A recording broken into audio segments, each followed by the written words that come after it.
Good evening, one and all. Good evening. And big up to Kwaji, who's jumped on and have a little chat with us. And he's nicked into Kenny's house.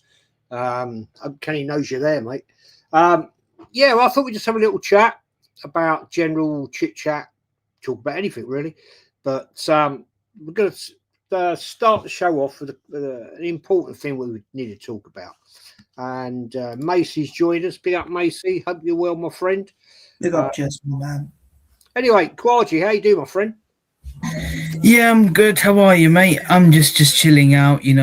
Burnley coming up this weekend. You got the FA Cup final, and just hoping that Chelsea don't win it, because if they do and we win nothing, it's going to be a disastrous season. Yeah. Oh dear. Yeah, it's one of them things, isn't it, mate? One of them things. Piers Morgan has some weird agenda against Lionel Messi. Oh, okay. I don't know nothing about that. Big up, Lone Star Londoner. Big up, man. Hope you're well, Jesmond. Yeah, hope you're well. The link I put in the chat, if anybody wants to jump in. We've got two real ones here right now. Macy, how you doing, my friend? Yeah, big up, Jazz. Good to be back on your show again, bro. And I can't wait for tomorrow's FA Cup final. I hope Man City win that trophy, and hopefully, by the time they win that FA Cup, Monday's a must win for us. We have to beat Burnley to that, so that we can. So if we win that game on Monday and City drop points to Bournemouth, that could be huge for us in our quest to win the Premier League title. But don't count out City yet. They're still hunting us in the table. By the time they're finished with Chelsea, we'll see how they turn up against Bournemouth on Tuesday. But all in all, I'm happy to be back here, Jez, and let's get this party started. Yeah, good points, man. Good points. Big up, Carl. Great show the other night, my friend. Great show. Good to have you back on YouTube. Yeah, mate. Good to see you about. And mate, how you doing today? You're okay? Doing all right. Doing okay. I didn't had an upload released and did a live smoke and mirror show, which is basically going through the press conference, every single question. I wish I didn't have to fry my brain so much. But no, all good. I'm only going to be on for like half an hour or so, because I've got to do my hosting duties on the Pats pod. So going through the schedule at 10 o'clock tonight. So you've got me for about half an hour or so. No, you're cool. No, that's all right. That's cool, man. That's cool. We've got Jim. Jim's in the house. How we doing, buddy? Fine, but Salford are losing at the moment. Yeah, good tonight. 2-1. 3-3 on aggregate extra time. Ooh. Yeah, see that. I'm seeing it. Yeah. Big up David down in the New Zealand. Must be getting into the winter down there now, mate. Roy. Big up, Roy. Good morning, Jez. Love another one from New Zealand. Wow. We're going deep tonight. We're going deep south tonight. And yeah, Manny. Big to see Manny here. Man, did you see Stevie Gerrard? Nope, I haven't, mate. I've been busy. I've got 2 car shows this weekend, so I've been preparing our classic car for the show. And I had to jump in, and it's typical, isn't it? You've got a car shows coming up, right? It's been nice, pretty much. It's all right.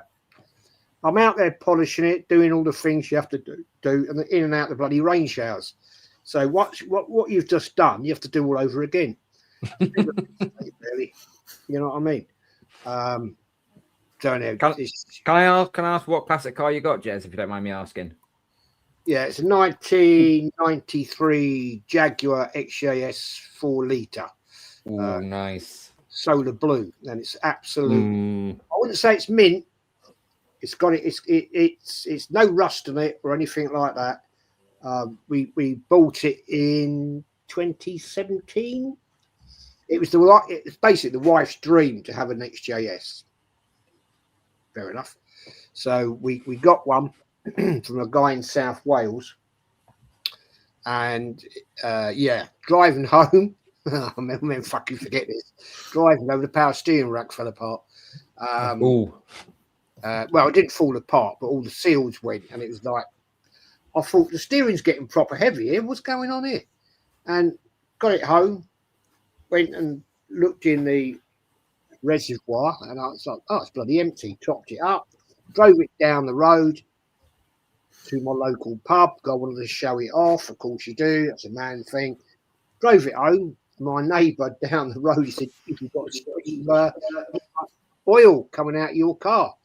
And I went, it was pissing out. And anyway, we got the steering rack rebuilt. Then I had stainless steel exhaust put on it. The exhaust 3 months later started blowing. It's a continual thing. And the other day, you're not going to fucking believe this, right? We put it away in the garage for the winter, cover her up. We've got a battery restorer on her. Got her out the other day and took her out. No, not the other day. It's about a month ago. Fucking speedo had to stop working. You know what I mean? It's just like one thing after. Big up Antonio. It's that's the joys of having a classic car. But we do have. Last year we managed to get hold of a Jag specialist mechanic. He only deals in Jaguars. He's a top man. But last September, and when we keep it immaculate, I mean, we do look after her. And I said, carpet's all wet in here. And she went, I said, the carpet's all bloody wet. And it transpires the windscreen seals have now gone. So we've got to have the windscreen out, new seals. I mean, it don't end, mate. It don't end. It's owning a classic car is having a logistical headache all the time. But the one day it works and the one day it's beautiful, sunny, you take it out, it's just perfection when you're driving it. Yeah, I mean, it's a beautiful car to drive. I went out today in it and I went to the local shop. And this lady with her 2 little girls, she was probably 40, 42. And I've come out and she said, just admiring your beautiful car. And I said, yeah. And I chatted to her about 10 minutes. She had 2 little girls there. I don't know how old they were, 5, 7. I have no idea. And she said, oh, I'd love to have a car like that. I said, no, you won't. I said, because there's always something got to be done on them. I said, they suffer. Old Jags suffer from electrical issues. And it does all the bloody time. I mean, anyway, we move on. It is fun. I won't deny it. It is fun. You know, I mean, to take it out. Car show tomorrow, car show Sunday. Got 2 next weekend. It's a laugh. It's a giggle. Jim, how are we doing, man? How you doing? Doing fine, thanks. This is old Salford win today because it's my own town. Because I have a soft spot for Salford because I was born and raised at Salford, and I'm doing well. And I hope City beat Chelsea tomorrow. Because after Chelsea. Yeah. I hope Arsenal get the job done against Burnley on Monday. And I hope Bournemouth get a result against City, which I hope they do. If not, then it go down to the final day. And I hope if it goes to the final day, you think Unai Emery will do us a favour and beat City? I wouldn't guarantee that, my friend. I would not guarantee you. No. Big up Tony, mate. Big up Jez on the panel. Nice car, Jez. Mine's an MGBLE 81. Nice car. Registered one of the last off the line. Wow. You get big issues on that Tone? I mean, do you get major problems with it? You know, I mean, don't get major touch wood. Can we touch wood? Don't get major problems with the car apart from the steering rack, obviously. Apart from the time we had to have the. Now, this is Jaguar for you, right? You work this one out, guys, right? The rear brakes are what's called inboard. They're not actually on the wheel. Okay, so they're inboard. To change we had an MOT and it should have failed because they said the handbrake don't work. And so took it to a guy, mate of mine, he's retired now. And he said, oh, yeah, your handbrake pads, which are very tiny, they're little tiny fucking things. He said, they've all fallen apart. And I said, oh, right, well, let's change them out and get it done. He said, well, I've got to drop the whole rear end out. I went, what? He said, well, there's no access to them. He said, they've got their own discs for your handbrake. And I went, fucking hell, man. Anyway, he had to take the brand new exhausts off, right? Which was good because they came off easy, right? No problem. So there's Darren. Get Darren in. And he said to me, the pads cost literally less than £8. Literally, they're tiny little fucking things. There's only 4 of them, right? On each, there's 2 one side, 2 the other. He said, well, I've got to drop the whole rear end out to change it. And I've got photographs of what he did. And I was like, fucking hell. So it came to change the pads for the handbrake came to £600. Like, I mean, it was like, really? Should have learnt me lesson there, shouldn't I? Anyway, he did that. MOT was done.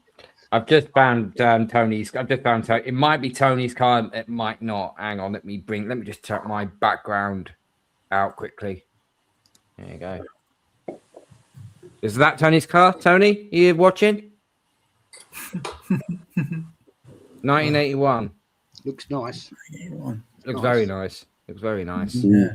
Nice. Old cars are fun to have, but you know what I mean. They're a pain in the ass when they go wrong.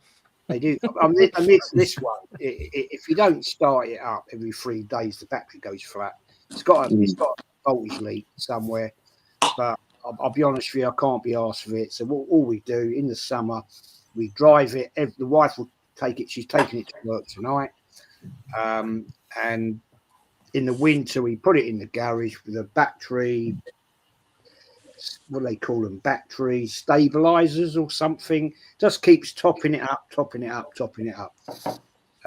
But yeah, it is a fucking it's annoying. But Antonio, my friend, we've gone down a rabbit hole here talking about cars. No worries, mate. How you doing? Yeah, fine, Jez. Everything's okay. Like, I had a good week, especially like being back in the gym, like, you know, legs aching due to the leg workout and all that. But I won't bore you all guys with that.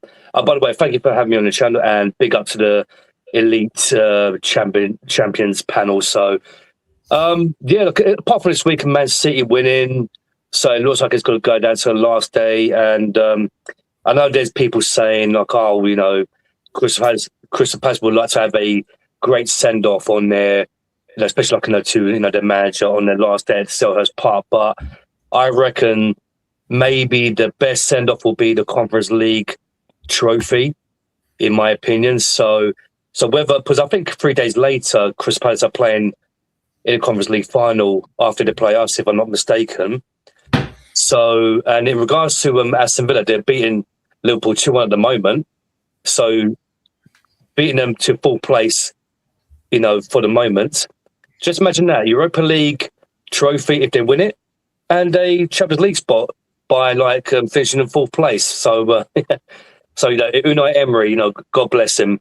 Now, apparently, like people still hold against him that we lost in the Europa League final against Chelsea. Oh, it's all Unai's fault. Yeah, whatever. So, but yeah, it looks like it's going to go down to what. But I'm confident, Jez and panel. I'm confident that we will do it. But, you know, the Champions League final, that's going to be the big hurdle to, you know, to jump over or to climb over, should we say. So, but we can do it. We just need to stay focused, play the right formation, play the right players, and you just never know. Think about it, gentlemen. We're 2 games away from brilliant, but 3 games away from greatness. Imagine that, making history. So fingers crossed, guys. But you don't deserve to be on the parade, Antonio. You don't deserve it. You've been calling out Arteta. Why are you in? No, don't worry. I'll just stay in South East London where I live. I made my own parade. I just walked down the street by myself with a scarf. There you go. So yeah, Right, unless anyone wants to Arteta's join only in me. the position he's in because of us. Arteta's only in the position he's in because of us, because we've called him out and he's been looking behind his back thinking, if I don't win 2 trophies, I'm sacked. No, you definitely don't, because what he's been doing, he's been listening to us thinking, oh, damn, maybe I should play Luke Skelly midfield with Rice after all. I mean, yeah. So, yeah, there you go. Imagine North London forever ringing around the parade once we win the Premier League. Imagine that. Please don't, Roger. Anyway, before we get into it, that's the, I don't know if you guys can see it. I'll try and get it up there. There she is. The little beauty. Stunner. Yeah, I can see it just about. Yeah, I can see it, Jez. Yeah. That's a stunner. That's outside the house on the drive, all polished up, ready to go. And that was actually last winter, before we put it away for storage. I mean, she's a beautiful car, don't get me wrong. But anyway, move on. How old is that car, Jez? How old is that car? How old is it? 1993. Nostalgic, yeah. It's only done 83,000 miles from you. Okay, cool. But, fantastic. When it's working properly, touch wood, never get any mechanical. It's all electrical. Fucking annoying. Like the speedo don't work now today. Stop working.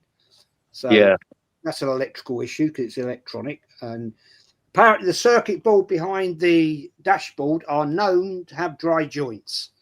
So next week I'll be taking that out and have a little play with that, see what's going on.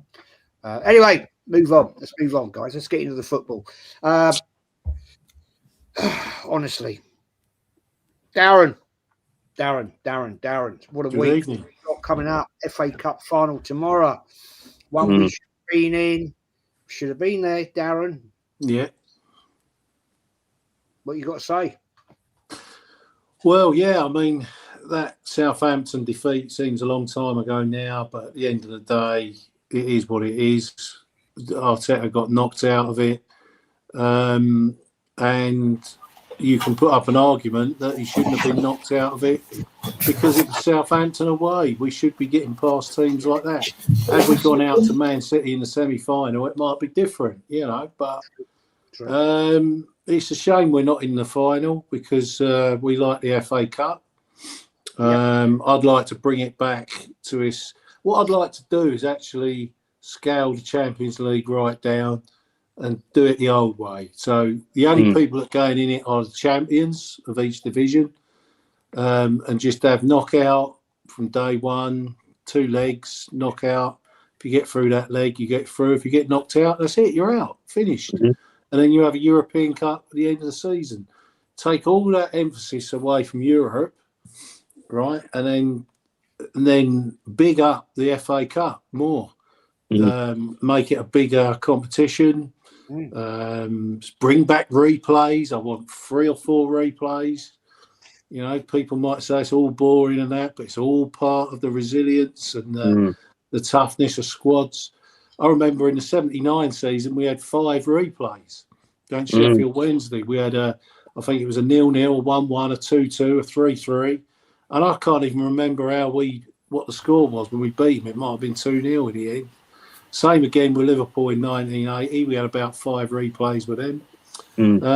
It's good competition. It's money coming into Britain at the end of the day, and I'm all for it. But so Chelsea against Man City, I think I probably want Chelsea to win that one.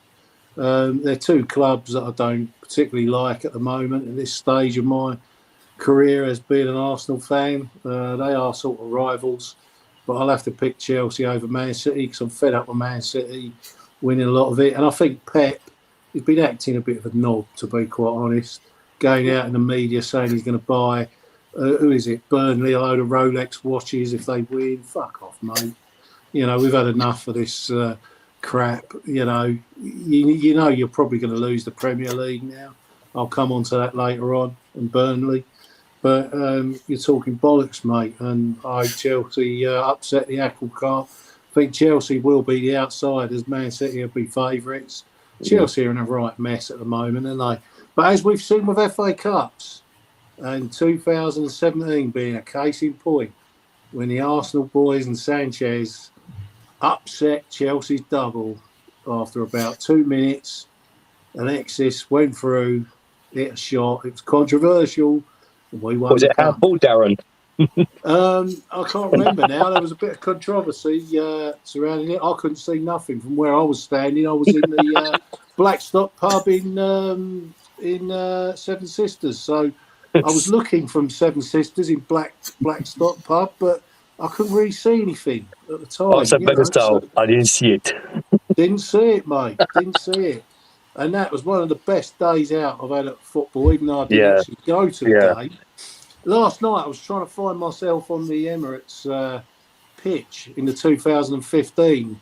I looked at YouTube and they've got a load of pitch invasion clips of people going on there. Now, about 3 or 4 years ago, me and my lad were on there where we run on the pitch. You can't do that. That's naughty.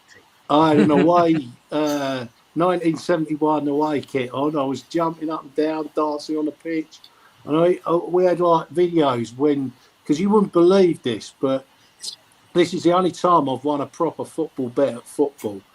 I walked into the bookies at Seven Sisters, William Hill on the corner there, and I did Walcott 1-0 and 4-0 Arsenal. And I said to this bloke, I've done Walcott 1-0 I've done Walcott to score first, Arsenal to win 4-0. He goes, I hope you're right. And I couldn't fucking believe it. 3-0 up. We were on the pitch. I thought, well, we bet's lost. I ain't going to get any money. And the next thing, the ball's come in. Giroud's tucked it in. 4-0. What better way could you celebrate the FA Cup from taking 250 quid from the bookies? What a day out that was. But, great. So I hope you all enjoy the FA Cup tomorrow. Should be a good game. Man City, Chelsea. Let's hope Chelsea get over the line. Yeah, I mean, I don't know about that. Yeah. I don't know. What, you don't think Chelsea are going to win, or you don't want them to win? No, Chelsea. They're just like. Boy, I'm going to put the link in. I'm not cheering for Chelsea at all. No way. Because Chelsea are not the club they used to be, Darren. I think Man City will win anyway. Yeah, and also, like they're just too good because they have an ambition to win trophies. That's the reason why they don't give up. Because when they drew to Everton 3-0, everybody thought that would be the end for their Premier League title challenge. But the next game they got a win, and then they got a win again. So Man City always find a way to get their job done, even though the games are harder for them. They have to try and make it count because Pep Guardiola knows that this title race is in his favor now. If we capitulate in our last 2 games of the season, then Man City could say, you know what, this could be good for us. Now we need to go and beat Bournemouth, and at the last game against Aston Villa, we need to beat them, and hopefully Arsenal could let the title slip from their hands, and we'll get the title before they do. Yeah, that's Macy. Yeah, that's fact. Yeah. I thought before we have discussions about all of this. Big up Jamboy, man. I'll put the link in, Jamboy, if you want to jump in. If you can, if you can't, don't worry. I thought we'd have a quick chat about an Arsenal icon, Peter Simpson. Sadly, this week. Icon of the club, won the double. He was a member of the team that won Arsenal's first ever European trophy, the Intercities Fairs Cup, which a lot of people, I'll get it, a lot of opposing fans say it's not a real cup. Well, back in the day it was, because it then became the UEFA Cup. So, and there was a lot of English clubs that won that trophy. Big up Paul, man. So I don't quite see it like that. Big up Malcolm. It was a tough time then, with the amount of games played at that time and bearing in mind it only had one substitute. So it was a tough ask to get through to those sort of big games. And a year later, we won the double, and Peter Simpson was part of that. You know, Galston in Norfolk he came from, and he came through the youth squad. So I'm going to ask you this. I'm going to come to Kawaji on this one, right? Back in the day, back then, I know it's way before your time, so I don't expect you to give me facts and figures about him as a player, right? But, he came from the youth squad, much the same as did Liam Brady, a little bit later. But he went on, Peter Simpson was in the 1970 England squad, didn't quite make it because of the likes of Norman Hunter and Bobby Moore, which sort of pushed him to the side. But this guy, right, I mean, he was in the 68 League Cup final. He was in the 72 FA Cup final and numerous other. Let's get Jamboy here, man. Let's get Big up Jamboy. Big up, people. Hey, big up my guy. The thing is, No, big up Jamboy, man. he achieved pretty damn good status. He basically forced Terry Neal out of his position. And he had a nickname of Stan. Now, I've no idea why. I've no idea why that is. I can't give you any clue. But it's a sad thing to see another one, the real Arsenal gone. And give me your, just give me a view of what you think about when we lose these players, man. When you look at it, Jez, funny enough that they put the news of Peter Simpson's death before the Alex Meninga's one. Think about that. They put that before the Alex Meninga. I mean, that's very cheeky, you know, from this. Whoever runs the Arsenal website needs to seriously have some responsibility, by the way, after what happened to Alex. I mean, imagine, Jez, to hear the news of Peter Simpson's death being online before the Alex one. Think about that, Jez. How would you feel as an Arsenal fan thinking about it? Would you feel like hurt, pain, misery? What would you think, mate? I think this is where Arsenal's PR system is set, right? The fact that, yeah, I get it because he was an icon of the club, but then so is Alex Meninga. Alex Meninga helped us get over the line on a few things. Something's going on in the background here, boy. I was going to say, I'm hearing feedback. Yeah, not. Yeah, me too, yeah. Oh, hang on. It might be where I was just in the chat. Hang on. Sorry. Salford has scored. Yeah, I get it, but the fact that he was, there you go. Lone Star London, Peter Simpson, player of the season, defender, 68. Yeah, 370 Arsenal appearances. I was just going to come into that, but thank you, mate. Is that better now, Jez? Yeah, it's fine. Yeah. It was me. yeah, that's young boy. Don't worry about it. I'll just fine you £100, all right? I'll pay you £1 a month. Yeah, that's right, mate. Installments, yeah. Yeah, here's your money. That much? I thought it might be 50p. Well, we'll do 50 if you want. Macy, Peter Simpson, great history of the club. Achieved, in my opinion, he goes down as one of the greats of Arsenal. I'm not saying he's a legend, but he did achieve greatness, my friend. Give me your view, and we'll move over.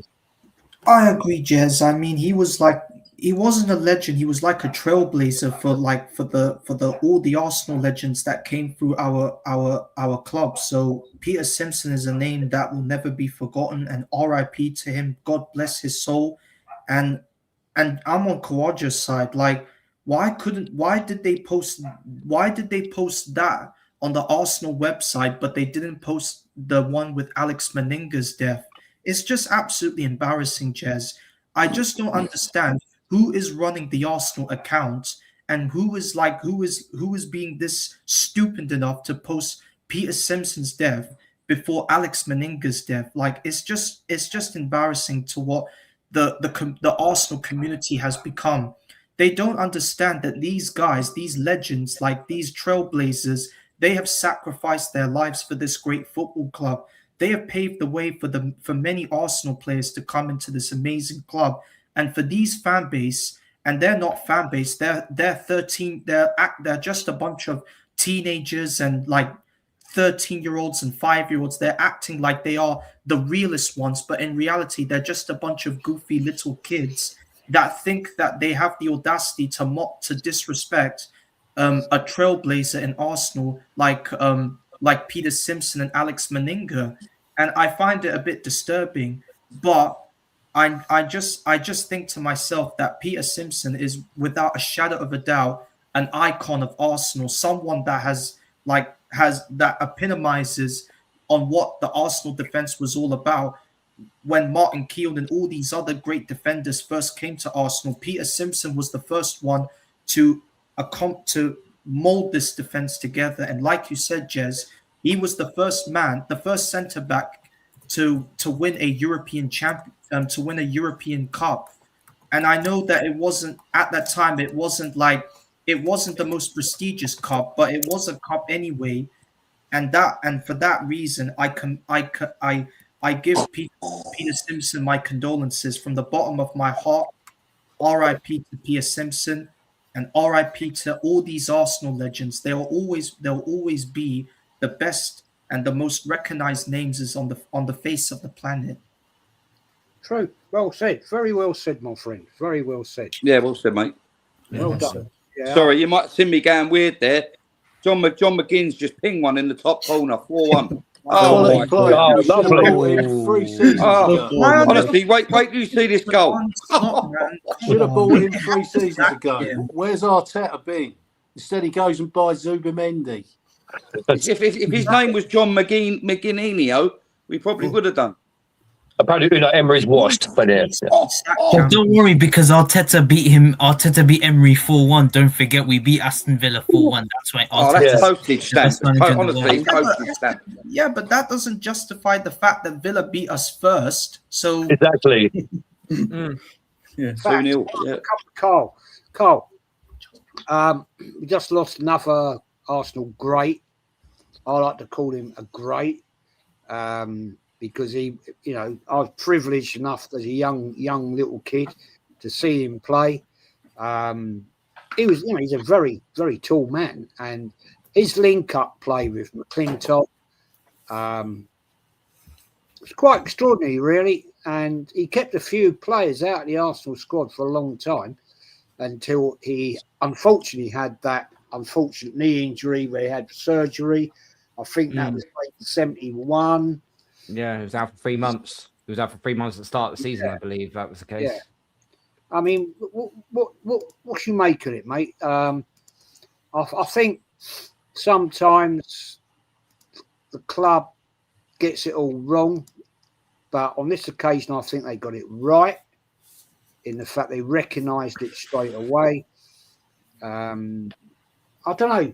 I don't want to make a big thing about this, but maybe because he's an English player, he was an old school player for the Arsenal. Meninga wasn't. He was Austrian. I'm not making this out to be racist, people, or anything like that, right? I just think all ex-players should get the recognition they deserve. What do you think? Yeah, all players that have done amazing stuff for Arsenal should be recognised a lot more. I'm basically in the same boat as Macy and as Kawaja here because this was like 20 years before I was born. So the only other point I could have landed on, which would have been any different, would be the fact that he never got capped for England. But obviously obviously you said that already. So I had to do more research on this. So I've got a book. It's actually down on the floor below me here called Arsenal in the Blood, written by David Lemon. About 6 pages of that book was all about the 1970-71 season and how it was orchestrated and so on. And Peter Simpson's name was mentioned in there so many times. The link up later, Frank McClintock and so on. So he was a vital part of that league and cup double winning team at that time as well. But yeah, it's all these legends we have to remember. The minute they pass away, it should be instant. It should be absolute instant. As soon as they say that any player that's played for us who even if they haven't won any accolades, but they were still a quality player and the fans still love them, they should still be remembered. Mm-hmm. They should always still remembered. Yeah. I totally agree with that comment. I totally agree with it. Jim, I don't know if you, I'm not being disrespectful to you, but, watching him as a player, he was an absolute 18 years he played for the club. Absolutely incredible stat when you think, 458 games that he played and chipped in 15 goals. He was certainly a player that should get great recognition by this club. Jim. Yeah. Oh, yeah. Yeah, I agree with Macy and Qiao and Carl. Yeah, it's just sad, they put it out earlier than the Manning one, and I wasn't born to see him play. I get that. I'm just I'm not asking you to give me detailed facts about him. I'm not asking you for that because I appreciate it's way before your time. Unfortunately, I'm an old git, and I remember it. But anyway, Antonio, my friend, it's way before your time. But, I think recognition is due at certain times, and I hope Arsenal do the right thing in the game against Burnley, right? I certainly hope they've got the black armbands on and they've got a banner up about him. 18 years in your footballing career is a long time, isn't it? It's fantastic, Jez. You don't get that nowadays. I remember, the days of, the Maldinis, Berets, even Giggs, himself, O'Leary as well, Adams. These kind of players, you don't get anymore. And Peter Simpson was the epitome of that. A perfect example of loyalty and dedication. And, that FA Cup final against Liverpool, where Steve Highway fooled Bob Wilson, when he done that cross shot goal from the left wing. The defense of Rice, McClintock, Simpson and McNabb was just phenomenal. And think about this, right? The old Wembley, the FA Cup final was 100,000 people attendance. Yeah, that's right. 100,000. Obviously, all stand up. Was that was before the seating, wasn't it? It was before the seating. Yeah, 100,000. Just imagine that, guys. And also, Jez, sorry to cut in. Didn't they stop all the all standing because of what happened at Hillsborough? Yeah. That was part of it. Yeah. Seats? Yeah. Sorry. No, that's all right. And actually, I was actually thinking about this, Jez, because I was about to say, rest in peace, Peter Simpson, before you came in and begun to talk about him. And if I have to be honest, I don't really know about him per se, even though I have read his Wikipedia and stuff like that. Won 3 trophies, got player of the season, run up in 72 FA Cup as well. But the way that I knew about old players, Jez and panel, you remember the George Graham Best 11? When George Graham did that VHS video of the Best 11 that he chose. I don't know if you guys remember it. Yeah, I do. Yeah. So that's how I learned about the history of Arsenal. I got my main history from that VHS video where he went to talk about players, about Wilson, about Story, about Ball, about Kennedy, about Charlie George, Radford, etc., Armstrong, Brady.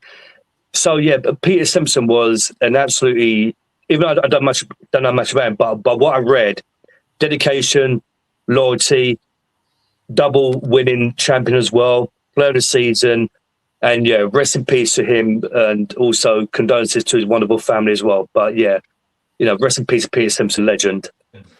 Yeah, absolutely, absolutely. Jam Boy, I don't know. I mean, it's way before your time. I know that. Yeah, I'm only 17. Yeah, exactly. Yeah, exactly. I get it, man. I get it. No, it was before my time. To be honest with you, I'm going to be totally honest, right? When it comes to reading up on history and stuff, I'm useless.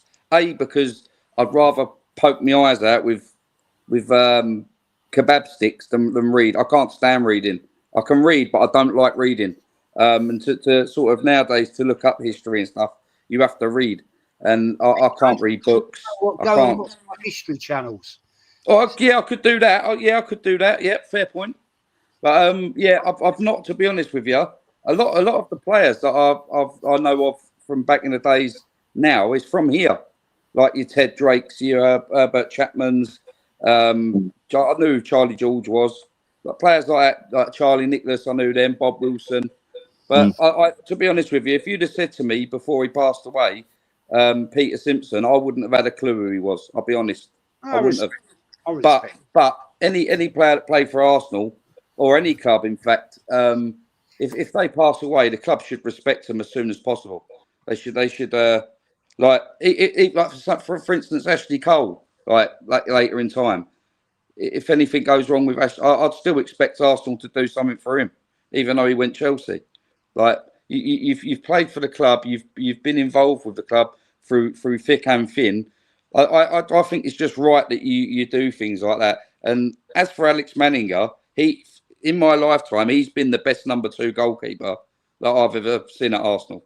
I thought he was a brilliant goalkeeper and underrated. But yeah, rest in peace, Peter Simpson. Honestly, I don't know where he played but now I know. Now I know Peter Simpson played for Arsenal. So, yeah, like I say. And he linked up with Frank McClintock.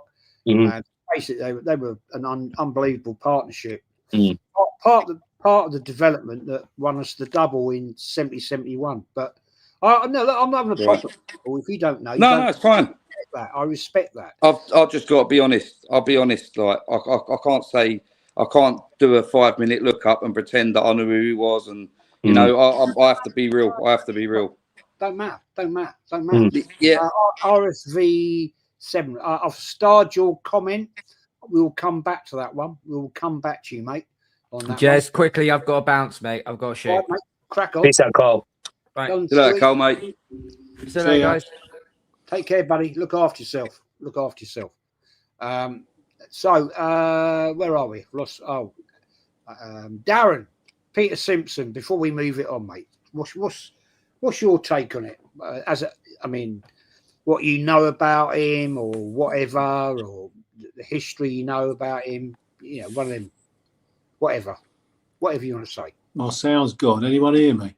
Yeah, I can hear you. Yeah. Yeah, I can hear you. Peter Simpson, mate. What do you reckon of him? I still Let's can't hear hear us, maybe. All right, we'll move it on. Let's leave it there. Leave it there on that one. I think I'm going to come out and come back in again. All right, Brian. Yeah, he's having the same trouble what I keep getting. As soon as Carl went, my sound is gone.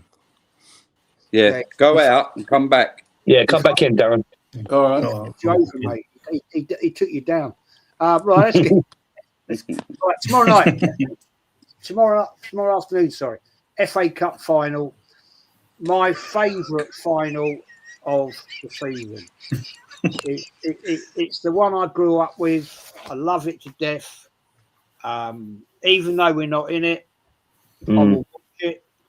It's not how it was to me back in the day. It's always a major occasion in the calendar of going to it if you were a fan, or watch the TV to actually enjoy, the day out. When it was like BBC One called it The Road to Wembley, and it'd be starting at like 10 in the morning, and you'd have all the build up of where the hotel the players were at. You'd see them get on the coach in their suits and all that. And then you see the helicopters following them down, all the way down to Wembley, down Wembley Way to the ground. And then you see the players coming out of the manager walking around the pitch and all that. And to me, it's lost the magic on it now. I don't get it.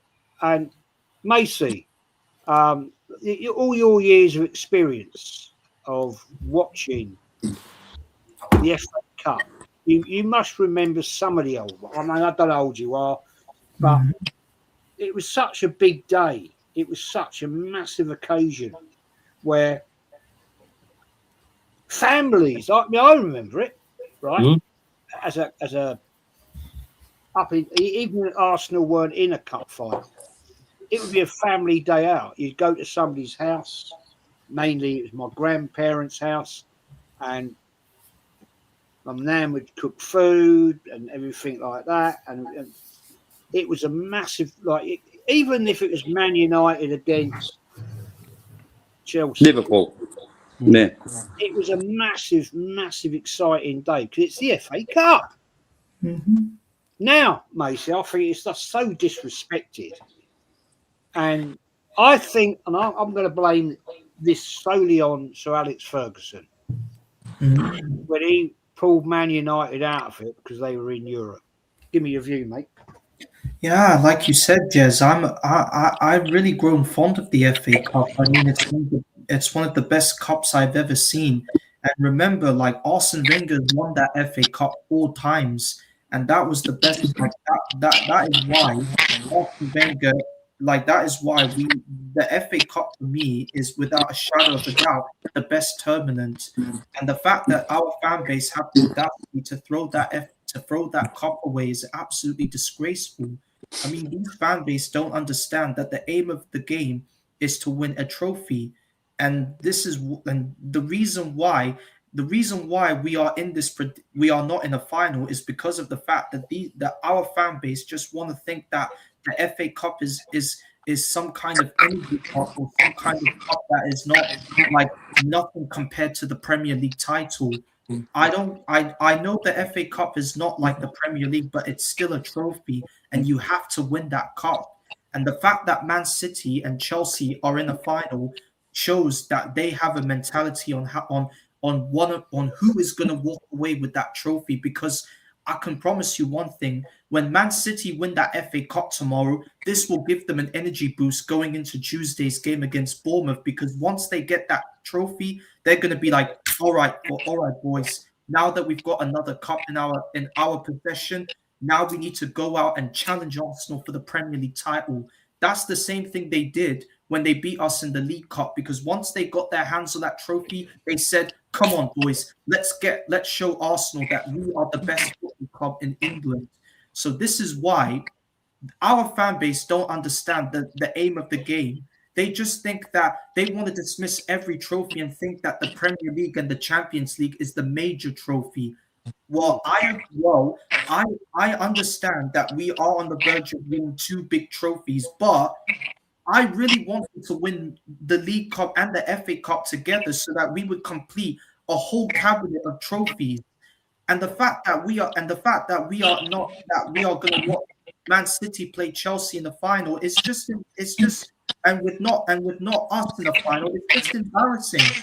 The last time I watched us win an FA Cup, I watched it in a gym with my little brother and my dad in some kind of gym area when we beat Chelsea 2-1 and lifted the FA Cup.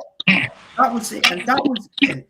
And I've never seen us win an FA Cup. When this manager took over, we only won 1 FA Cup, and that was it.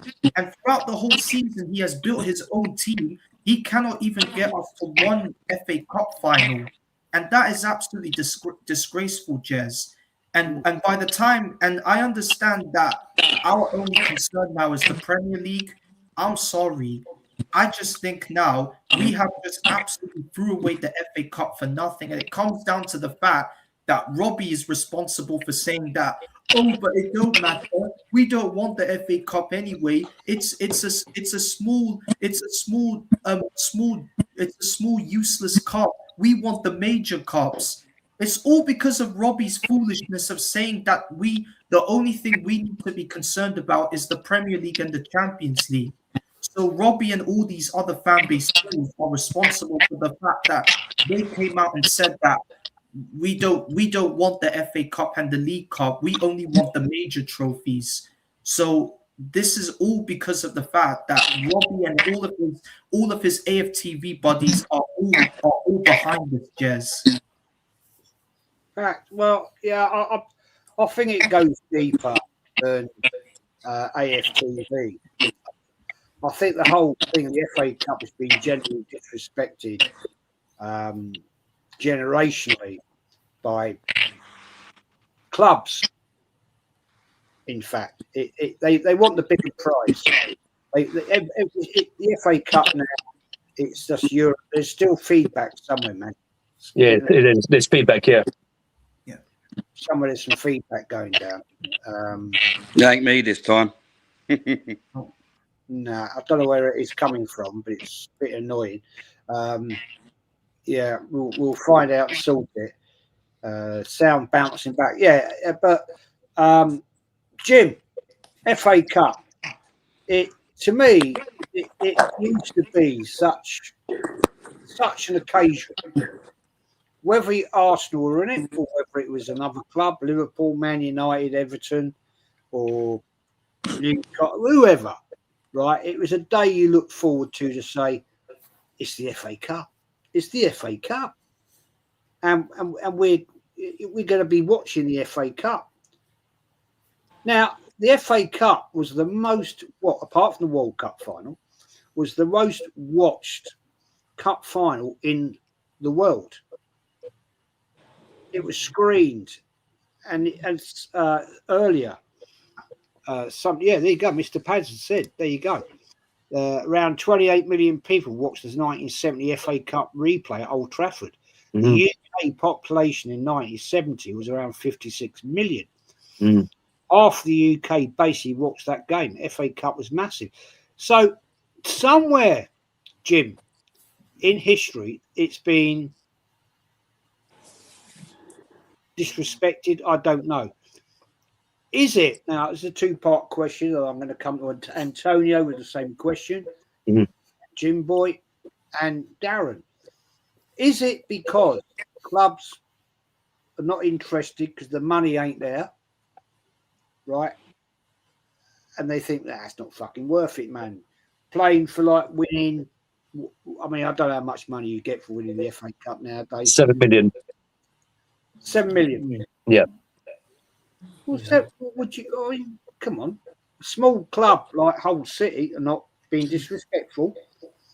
Swindon Town, that's massive money to them.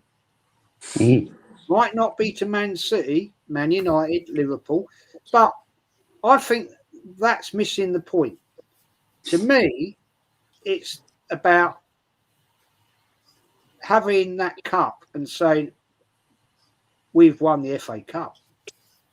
The oldest cup in football history in the world, right? Notable players like Pele. I mean, I've repeated this so many times. Mm-hmm. When he got interviewed, when he retired, and the interviewer said to him, you've won everything in football. And he said, no, I never won an FA Cup. Mm-hmm. Jim, what do you reckon of it, man? Well, I used to like watching the FA Cup in the past. I remember Portsmouth versus Cardiff 2008. Yeah, there you go. Yeah, when Harry Redknapp won the FA Cup with Portsmouth. And I think Hull City made it to the final against Arsenal. I remember watching that. 2014, I think, isn't it? Yeah. Yeah. I think Hull City were 1-0 up or something. 2-0 up. 2-0 up. Yeah, 3-2 we won. Aaron Ramsey. Yeah. Just not a free kick. Yeah. Now, I remember Wigan beat City in the FA Cup final as well. So Wigan got the FA Cup there against City. So yeah, and Arsenal won it in the COVID year or something without fans. Beat Villa in the year after Hull as well. Oh yeah. I was there, Darren. You know, at the Emirates Yeah. when they had the screens. Oh yeah, I was there with my kids and my missus. Yeah, we were there. Everyone went on, and we just thought, well, if everyone else has gone on, we're going on as well. Can I just tell you, Zag? Right. Yeah. When that day, when as soon as we won, everyone rushed the pitch, and then people were climbing up the tellies and all that. Right? Do you know what I've done? I went on the pitch, right in the middle of the centre of the pitch, and I kicked a divot up and took a lump of grass, right? And I put it in my missus' bag. I took it home and I put it in a plant pot and just kept watering it and trimming it with scissors. I had it for about a year and a half. Brilliant. I ain't even joking. You should have put it in the garden, mate. Yeah, I did. I put it in my mum's garden in the end. I got fed up with it. Put it in my mum's garden. It overgrown, and they just got rid of cattle. I hope you've got it cordoned off and like teed off with white lines round like a semicircle in the like middle. the corner flag. I mean, I've still got a square of turf which is fenced, like it's got what do you call it? Chippings around it. Right, it's a 1 by 1 foot bit of turf from Highbury, and it's still there. Still got it in the garden. Still there. Brilliant. And, it doesn't get cut by a lawnmower, right? It just gets shears, and it's still there. Preserve it. Yeah. Beautiful. And that's been there a long time now. I can tell you, long time. I've had at times had to put a little thing round it to stop anybody. Like we've got fields at the back of us, so we don't want. Anyway, whatever. You should get the DNA off it, Jez. See how many players have gobbed on it, on that little bit. Yeah, well, that's a good option. Yeah. Thierry Henry might have spat on that. There might have been a few lumps of chewing gum in it. Can't play ads on the BBC. It's also on the ITV, mate, on the day. It's on BBC One and on ITV One. ITV showed the ads, but it don't go to, I mean, I hear your point, Enzo. I get you, right? Those ads don't go to the FA. And that's ITV, and I'm not condoning it or whatever, but it gets massive sponsorship. Let's get it right. When it was, the Coca-Cola FA Cup, and all this lot and all that, right? There was plenty of money involved on it. But Darren, look, you're as old school as me, damn near, right? Personally, for me, I think the FA Cup has fallen off a cliff now because it doesn't get what it once was, if you want my honest opinion. Like tomorrow, it won't be the same coverage. It was all day, wasn't it? It was all day. All day. Yeah. You wake up, you get up, you have whatever breakfast you had, and then from 12 o'clock, 1 o'clock, whatever, you'd be watching the whole thing. And I mean, when I used to, when I was younger, and no, even when I was 18, and I'd go up to my grandma's house, and a few mates would come with me, and we'd sit down. My nan would make us a bit of lunch or whatever, and then we'd sit down with my granddad, and we'd have the TV on, and we watched everything. And the thing is, of course, it was intensity. Oh, yeah. Here we go. I mean, that is not even when Arsenal were playing. Yeah. Go on, mate. There was a coach journey from the team's hotels. They'd have cameras focused at the door of the hotel reception. So you'd see the players come out the hotel and then board the coach. You had a bloke called Lenny Bennett doing punchlines, which was like a game show in the morning. You had Morecambe and Wise pissing about on Wembley turf before the game, which was funny. One of my favourite, you mentioned the other games, the Giant Killers. One of my favourite ones was Wimbledon 1, Liverpool 0, which was full of excitement. The Friday before that, I don't know why I was up in Kensington, but I was up there. I must have been on the piss with some mates or something, but I saw all the Liverpool fans. And at that time, Liverpool were huge. They were massive. They were so far out in front of everyone else. It was painful. We were trying to beat them in the league. We still couldn't take their title off them. And they had Beardsley, McMahon, Rush, all these, Craig Johnson, all these wide players. And Wimbledon, basically, Liverpool come out in the tunnel. Vinnie Jones, Laurie Sanchez, John Fashanu started winding them up in the tunnel, poking them and singing the Dons, the Dons. I was just about to say, was Laurie Kenny Sanchez at Dalglish Wimbledon made a complaint after the game. And I remember that game because it started, the kickoff started, right? Gary Ablett had the ball at centre-back for Liverpool. And within seconds, John Fashanu just come along and just smashed into him. Not fouling him, but Ablett tried to pass a ball out, and Fashanu just got there and intercepted it, and it went out for a throw on. And then you just knew it was going to be an upset. It was like, this could, and then Liverpool got that penalty with Dave. Laurie Sanchez scored the header from the corner. Dennis Wise was winding it all up as well. Dirty player, but effective. And then, of course, big Bassett. Is it Bassett? Dave Besson. Yeah. That's it. Dave Besson, who had massive hands, had a penalty. John Aldridge, who I didn't like. I don't know what it was about John Aldridge, but I just didn't. He was a great, good centre forward. He was Rush's understudy, John Aldridge. If Rush weren't banging a hat-trick in against you, John Aldridge would get two as well. He missed the penalty and Wimbledon won it, But the FA Cup, for all that sort of thing, it's brilliant. I get quite upset about the fact now. Oh, one thing I forgot as well, just before you say anything else, Jez, what I used to get really excited about when I was younger, the TV, we all know, right?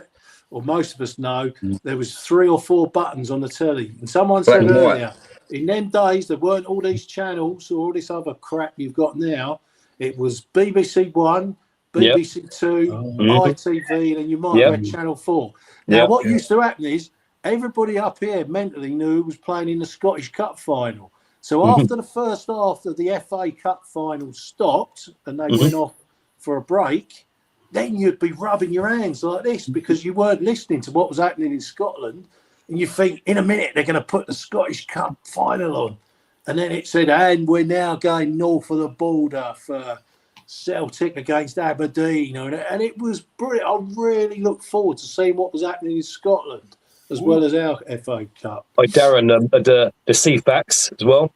Yeah. Oh, the CFAX, yeah. CFAX. Remember the CFAX? Yeah. Teletext. That Oh, man. Oh, right, all right, my dad's you come home and try and get the results, wouldn't you? I come home from Highbury. I only had to walk across the road, Richbury, and I'd get in.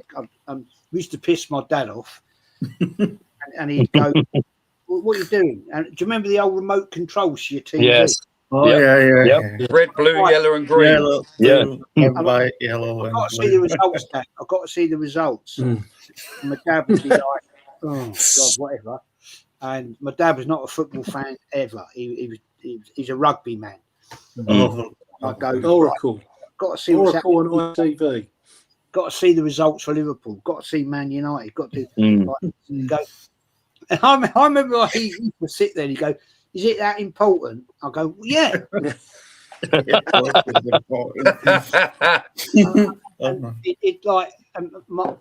used to, bless him, rest in peace, Dad. I love you to death. Rest in peace, Rest in peace. He used to say, he said, "You just been to the game with your grandfather, right?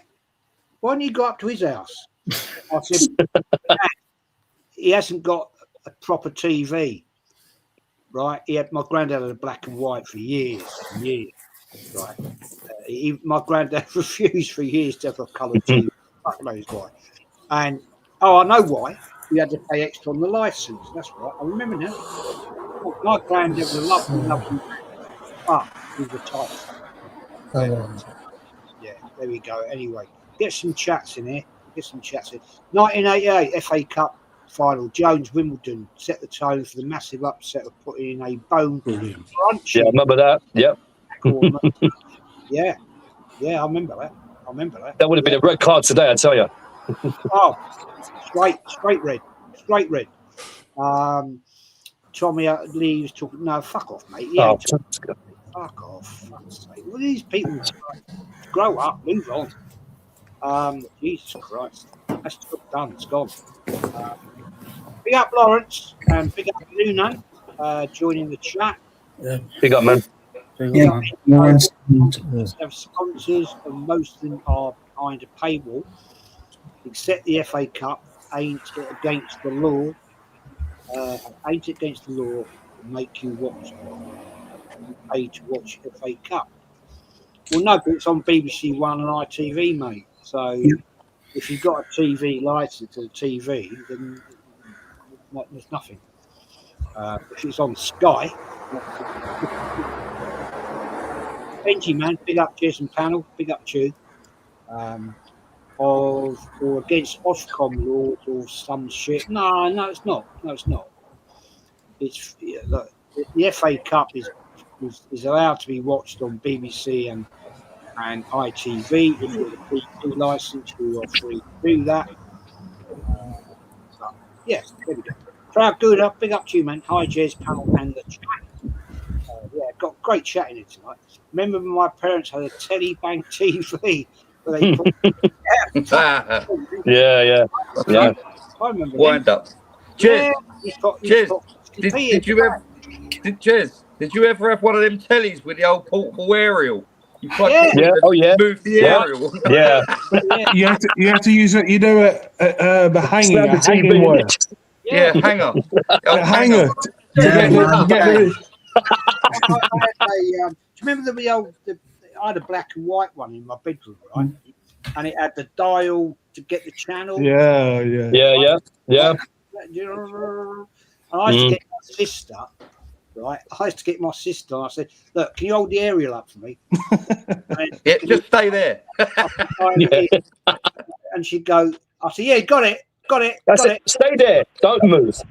And she said, well, what do you want to do? I said, well, just stay there for 5 minutes. And she'd go, fuck off, and just put it on the shelf. And I lose it. I go, for fuck's sake. You know what I mean? Because my mum and dad would be watching TV downstairs. And it was like, they were great days, to be honest with you. And now they were the best days, Jez. It was so easy. Now. They were. I don't want to divert what you guys been talking about, but like social media and it's destroyed. It's destroyed society. Imagination's gone. They call it social media, but it's the most unsocial thing I've ever known. Yeah. But I was on you look at people now when they're in a restaurant or even myself, I'm stuck on my phone. It's like on their phones, Yeah. Do you know, my wife has a rule, right? If we go out for a meal with family, daughters and whatever, she'll say, give me your phone. Good. She'll put all the phones in her handbag and she'll go, now we can talk as a family. Yeah. 100%. Bless up to her. Yeah, bless up to her. But how many apps are you guys reliant upon your phone? Banking. I've only got, the only ones I use, Noonan, is YouTube, WhatsApp, and Instagram. That's the only ones. I don't use anything. I haven't got X or anything like that. The only ones I've got. I use Facebook and Facebook, Instagram. Yeah. And WhatsApp as well. Just tell me, all I want is to go back to the days when the lights, my mum said, when the lights go dark, it's time for you to go home. Oh, yeah. Yeah. There's none of this, phoning. Look, don't get me wrong.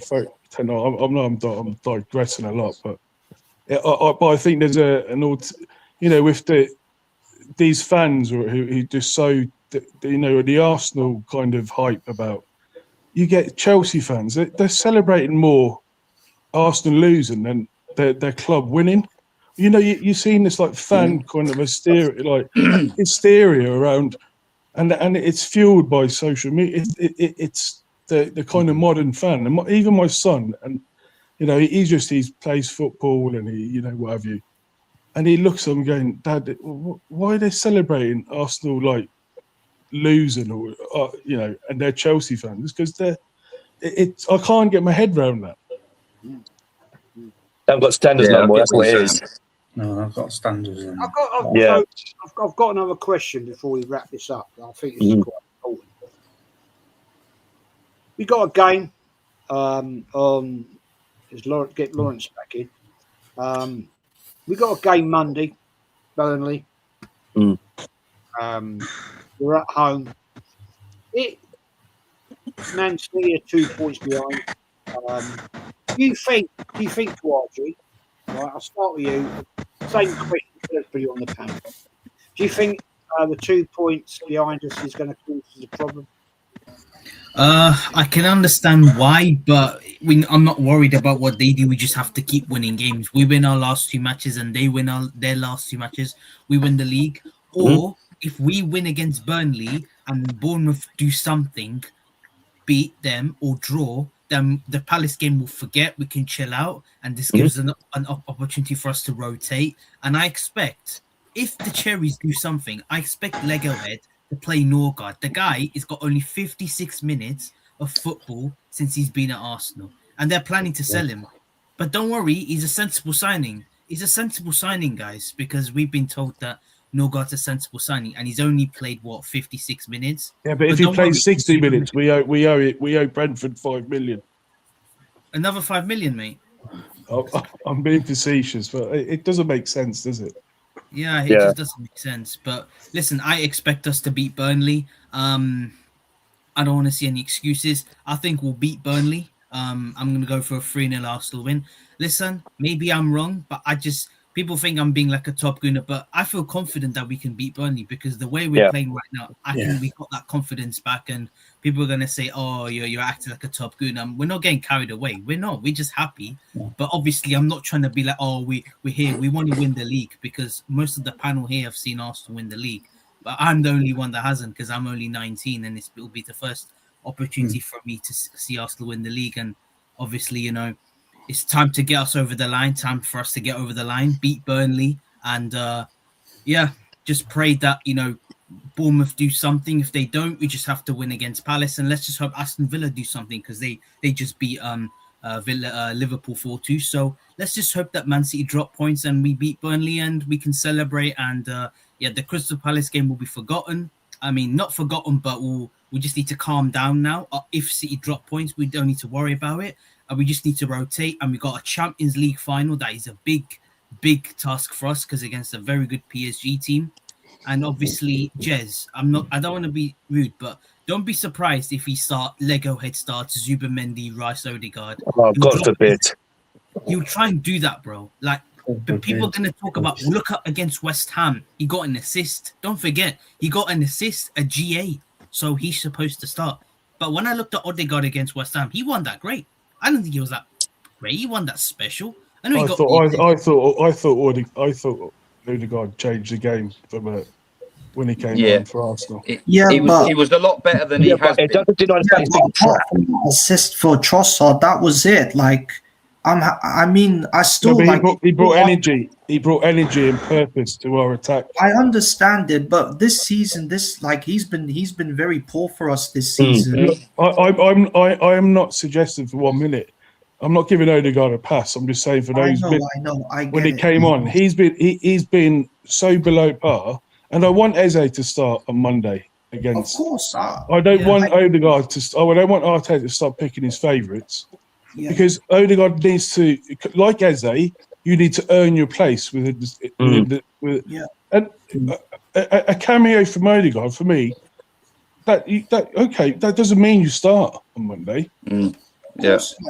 Yeah, I know, but these top gooners think that one game changes everything. I mean, that doesn't change everything. Doesn't. The next game, he'll come on against. Let's assume he comes on against Burnley and he produces a stinker. Then what else? Then you got positive Dan on Dan Potter's panel saying that he would keep Odegaard for next season. What are we doing here? Odegaard's been, like, I don't know, like 4 or 6 years, and positive Dan thinks it's cool to keep him for another season. Like it's Odegaard needs to be moved on. He, Kai Havertz, Jesus, Calafiori, Kepa, all of them need to be moved on. If we want to progress as a big football club, we need to move some of these players on, because I can't stand the fact that we have to keep them for another season. I just can't, because every time we keep these guys, they get even worse for us. So we want to progress as a big football club. We need to move these players on in the summer, Kawaja. Macy. Factually, sorry, guys. Factually, we're going to get rid of Jesus. Yeah. We're going to get rid of Norgard. We're going to get rid of. Well, Martinelli. But are we? I mean, that's the question, because I can see players going for free because of their wages and contracts being ripped up yet again. Yeah. We're not going to get rid of Havertz. Let's be honest, guys. This manager, he loves Havertz and he loves Odegaard. It's his love child. We called him his love child. Yeah, I don't think they'll go. He said that he was going to unlock. They're not going to go. I know these fans keep saying we need to get. Look, then resign yourself to the fact these two players are not leaving the football club. You get Ben White will go. We probably got Wanyeri might go. Who else? That's a shame if he does. That's a shame. Maybe Miles Lewis-Skelly might go because Manchester United want to buy him. You might get Mascara. Well, he might go because he didn't bring him on against West Ham. He brought him on as a substitute for Cameron. He put Rice at right back first. Exactly. Yeah, and then he brought Mascara on, which was I don't think Mascara. They bought him for 30. I don't think Arteta rates him. He brought him on. That was a glaringly. It was just like for like, but he didn't bring him on. Well, he's got no choice but to play him in the Champions League final. I mean, is Timber going to be back in time? I doubt it.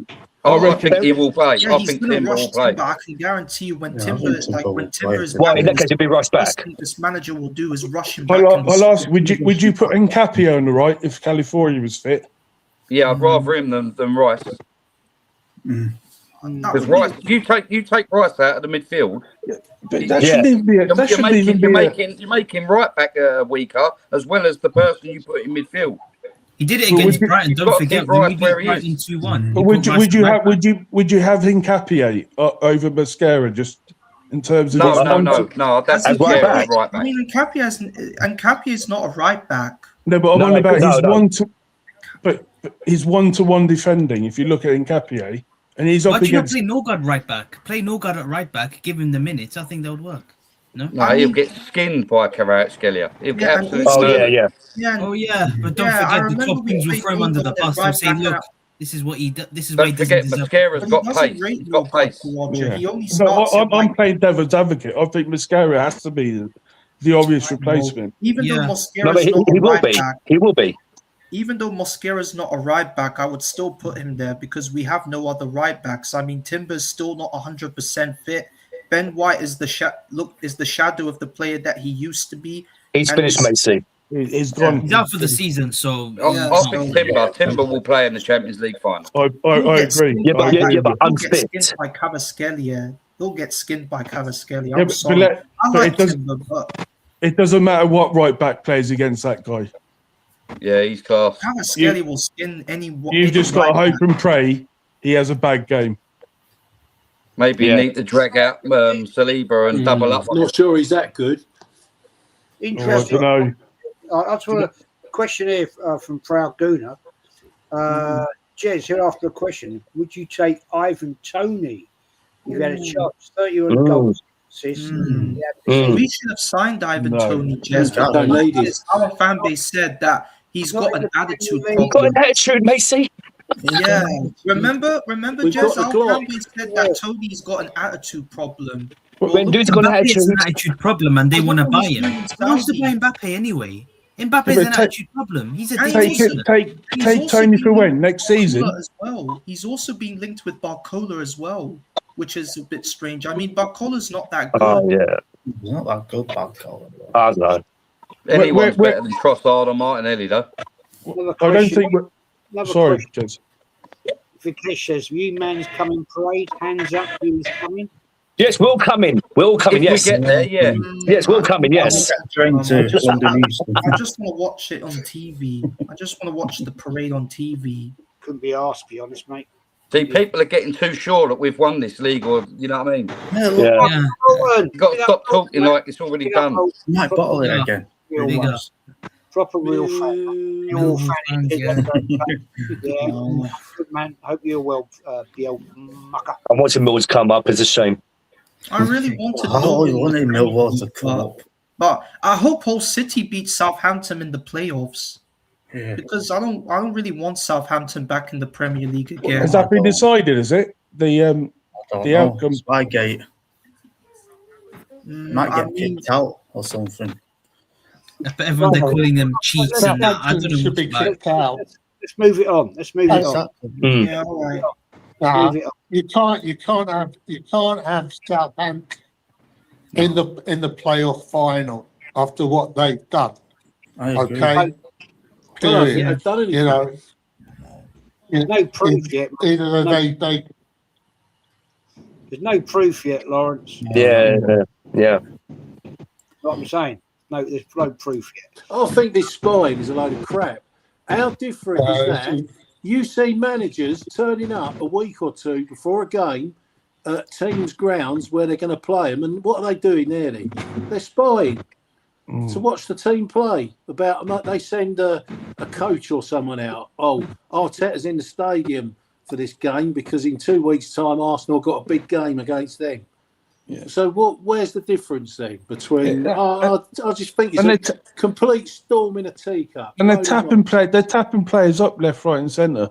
You know, when it's elite, you know, these players have been spoken to behind the seat with agents. It's all illegal, but it's just swept under the agents. carpet.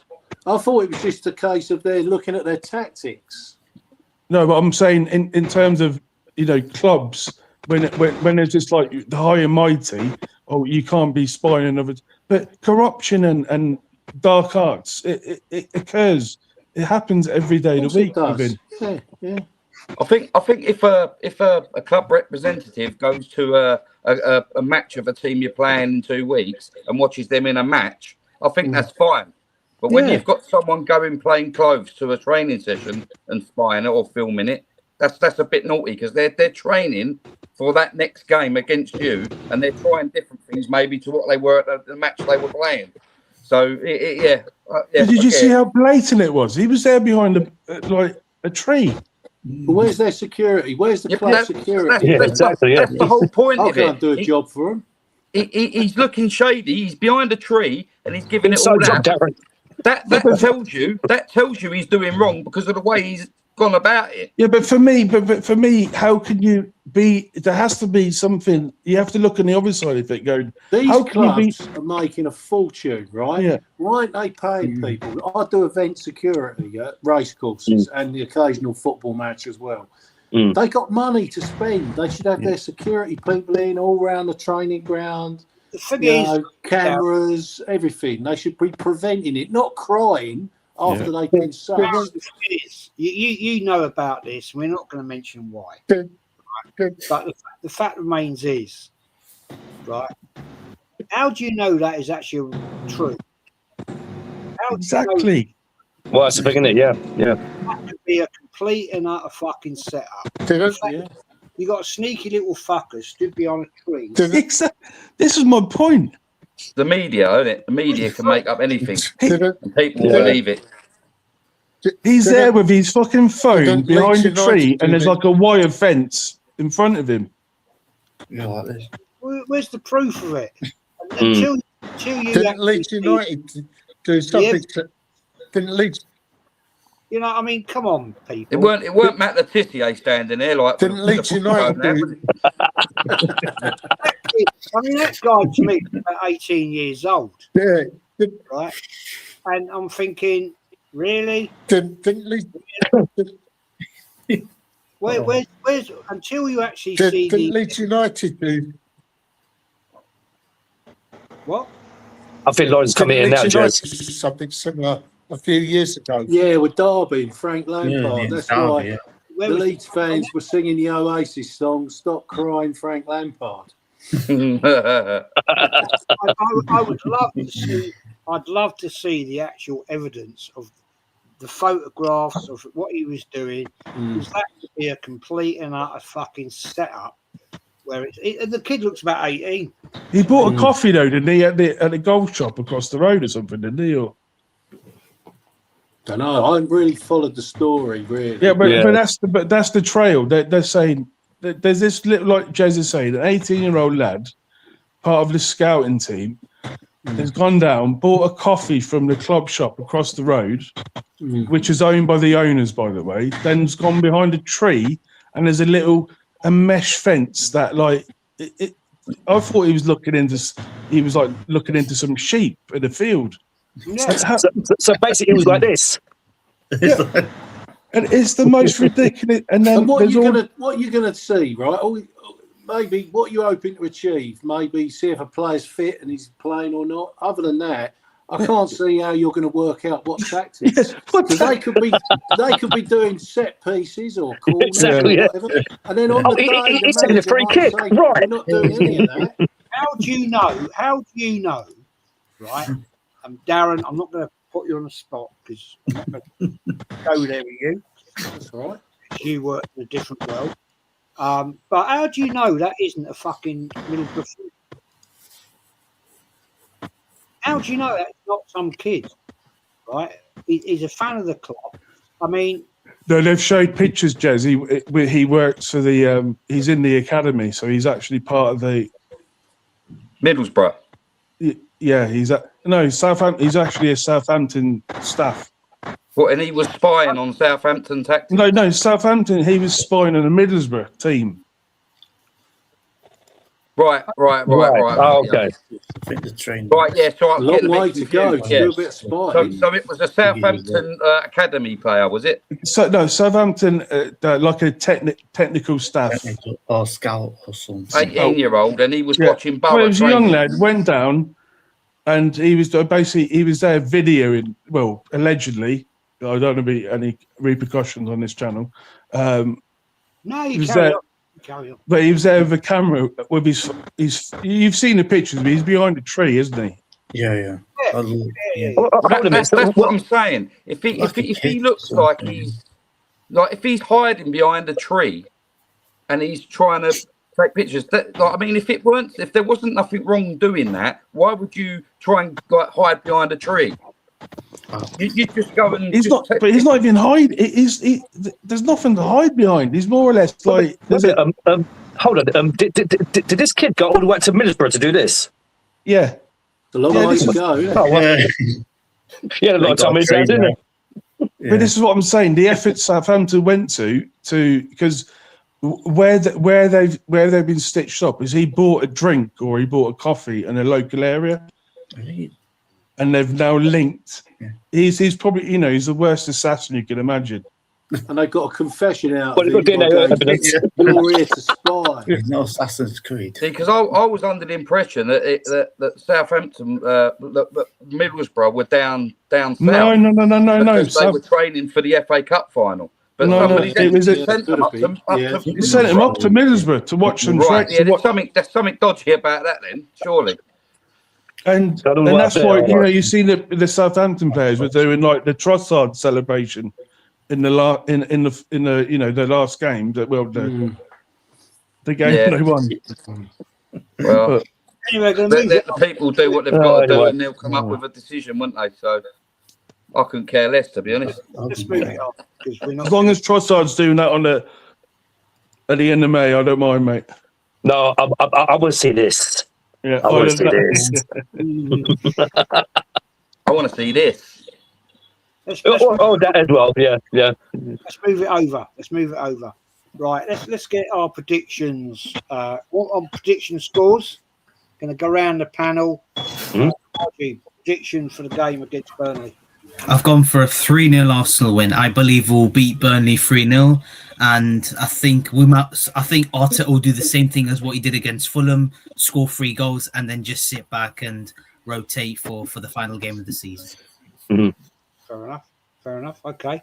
Macy, give me your score, man. Well, I'm confident we can beat Burnley, but I'm a bit worried about on the fact that Burnley have taken a lot of points from other teams. They just took a point from Aston Villa last week, so don't be surprised if they did the same to us. But I'm confident we can get a result against Burnley, so I'm going to stick by Quadra's prediction. I'm going 3-0 to the Arsenal. Okay, fair enough. Yeah. Jim, what's your prediction, my friend?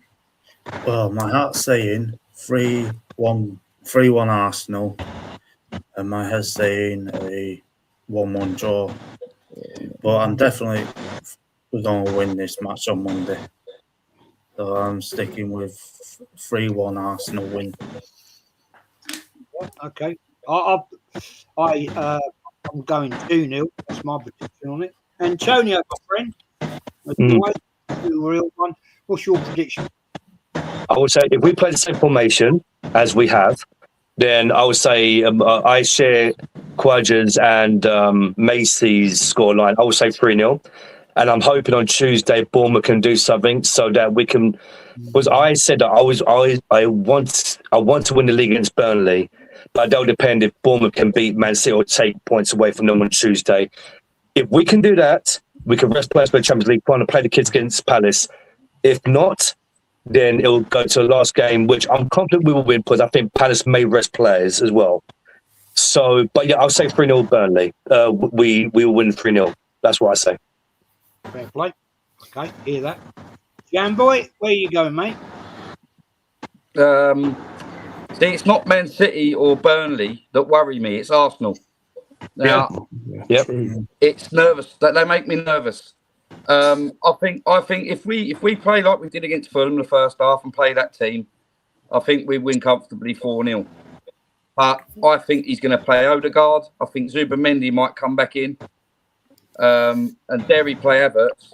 I still think we'll win, but I think it will be a nervy 2-0. It'll be an edgy 2-0. Like we'll get a goal, and then it will be a bit nervy for a period, and then we'll nick another one, and then the game will end. That's where I think it will go. Depends on what team he plays. And also one more thing as well. Also, one more. Sorry, guys. Hopefully, no injuries. Fingers crossed. Yeah. Can't be having injuries. But I've got a feeling that Bournemouth might take something off City. If it was at the City ground. If it was at the Etihad, City ground, the Etihad, I'd say City are going to win. But because it's at Bournemouth and they've been good there this season, I actually think they're going to be after City to break down. And Bournemouth are pretty good on the attack and counters, so I think Bournemouth might get a 1-1 draw against City. And they have a good record against the big teams at home as well. I'm not hoping it. I'm not sort of hoping it. I actually genuinely think that Bournemouth can take something off City. I really do. So if we do our job Monday night, I think we've got one hand on the trophy. Oh yeah. But the thing is, Jan boy, if Man City win that FA Cup, then they're going to be pumped up and fired up for Tuesday. So that's why if they lose the FA Cup, then I think that their chances of the title is over. But the only thing City can do now is win that FA Cup, and then they'll see if their heads are turned into the Premier League title, or they're going to say to themselves, I think we're just not going to win the Premier League this season. Let's see. To be honest, Mace, right? If Arsenal beat Burnley and beat Palace, it don't matter what City do. It's irrelevant. I know what you're saying, though. I do get it. I'm sorry, but I think it's done. I think we've won the Premier League. It's down to us. I think we'll win it, but I'm still not going to act like we have. Yeah, you know. All right, that's right. fine. Let's still feel a bit edgy. Let's ask Lawrence, man. Lawrence, give me your prediction, mate. Burnley. Well, as you know, Jess, I normally don't like making predictions. and I don't want to sound pessimistic, but I think that this is all going to come down to the last kick of the season. If we don't whack Burnley by at least 5 goals, then I'm worried about the game against Palace, because that's going to be the banana. That's going to be the banana skin for us, because I think Man City are going to win all their remaining games, and it could come down to goal difference. You know, so unless we improve the goal difference on Monday night, then it's going to be squeaky bum time, because I think it's going to come down to goal difference come the end of the season. Yeah. Because Man City can easily beat teams by 3, 4, 5 goals without any problem. And even though we've picked up our play over the last few weeks, you know, we've been struggling to beat teams by 1 goal. You know, so as I said, if we don't whack Burnley at least by 5 goals, then it's going to be nervy come the final day of the season. Well, don't forget, gentlemen. Man City only got 1-0. Don't forget a certain YouTuber, Journo, has stated recently that Premier League or any league, Arsenal, it's never been won on goal difference. Now this guy, what? Put that out. City beat United on goal difference. Did he not remember 1989? Right. But he meant Premier League. They had to win by 2 clear goals. Did he not remember? Michael Thomas, right? Winning. I mean, fucking hell, where do these people come from? Do you know what the funny thing is? Do you know what the funny thing about that is? Listen to them. When he said that, he said that no one's won it on goal difference. Somebody pulled him up on it and said Michael Thomas in '89. He went, no, I meant Premier League, the Premier League, not the top league. And then someone else, I think it was Shane, pulled it out. Well, what about fucking Aguero then when they tip United against QPR? So then it was like checkmate, wasn't it? City won on goal difference against United. These YouTubers don't understand what they're saying, guys. They're a bunch of muppets. That's what they are. They don't watch the old. They make out they are big Arsenal fans. I don't know, fuck all. No. Yeah, I remember. Watch old videos. Right when the Luton fan, right? Robbie. Yeah. Don't get me started. League one. Don't get me started. He got that quiz, right? And he got the question was, right? When Arsenal had to go to Anfield in 1989, how many goals did they had to win by? And he went 1. Oh my word! It has to. We should have like scored more goals in that game, not 1. Come on, Rob. No. Jesus. Anyway, we move on. Because I watched it on ITV. They sent that highlight. I remember it was actually 2-0 to Arsenal. I was watching on ITV. Yeah, I think Robbie thinks he's in the last seconds, right? Michael Thomas. We had to win 2-0 or 3-1 or 4-2. Yeah, but we had 1-0 up, and he scored in the last kick of the game, pretty much. Yeah, but do you remember when Michael Thomas had a chance before that? Yeah. And we thought, please don't. I can tell you this for fact, right? I can tell you this for fact. When we went up there, right, we left Highbury, we had 12 of us that hired our own mini coach, right, to go up to Anfield, and none of us were confident. No. Going to Anfield and winning by 2 clear goals when we hadn't won there, right, since 1974, right? So it is all like doom and gloom, really. And we were like, yeah, well, okay, whatever. You know, it might be a draw, it might whatever.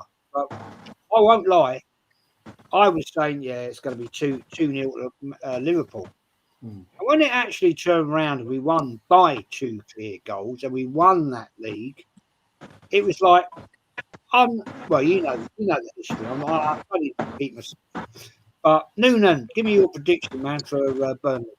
Well, it's not a prediction, Jez. It's a fact. What I'm telling you now is going to be factual. I've travelled back in time to tell you guys what's going to happen. It's going to be 5-0 to the Arsenal. Okay. Ooh, on the Monday night. It's going to be 5-0. Come on. To please Lawrence. It's good. And Lawrence, you're right. I don't know if we've met in another life, mate. Maybe we've been in the same time capsule, but it's 5-0. We must be. We must be twins. Mate, Yocker is hat-trick. No. That's a bit too greedy. I'll give him 2. We get Sacco with 2, and we get MLS with 1. So that's my prediction. That's my prediction for the Monday. Oh, and then City they'll win 2-1 against Bournemouth. And then when we play Palace, we'll beat them 2-0 at home, away at their ground. Okay. So if I am right, Jez, just put 50p on it. That's all I'm saying. 50p. Yeah. You win back 30 grand. Yeah. Yeah. Well, you do. Fucking fair play to you, my friend. Darren, buddy.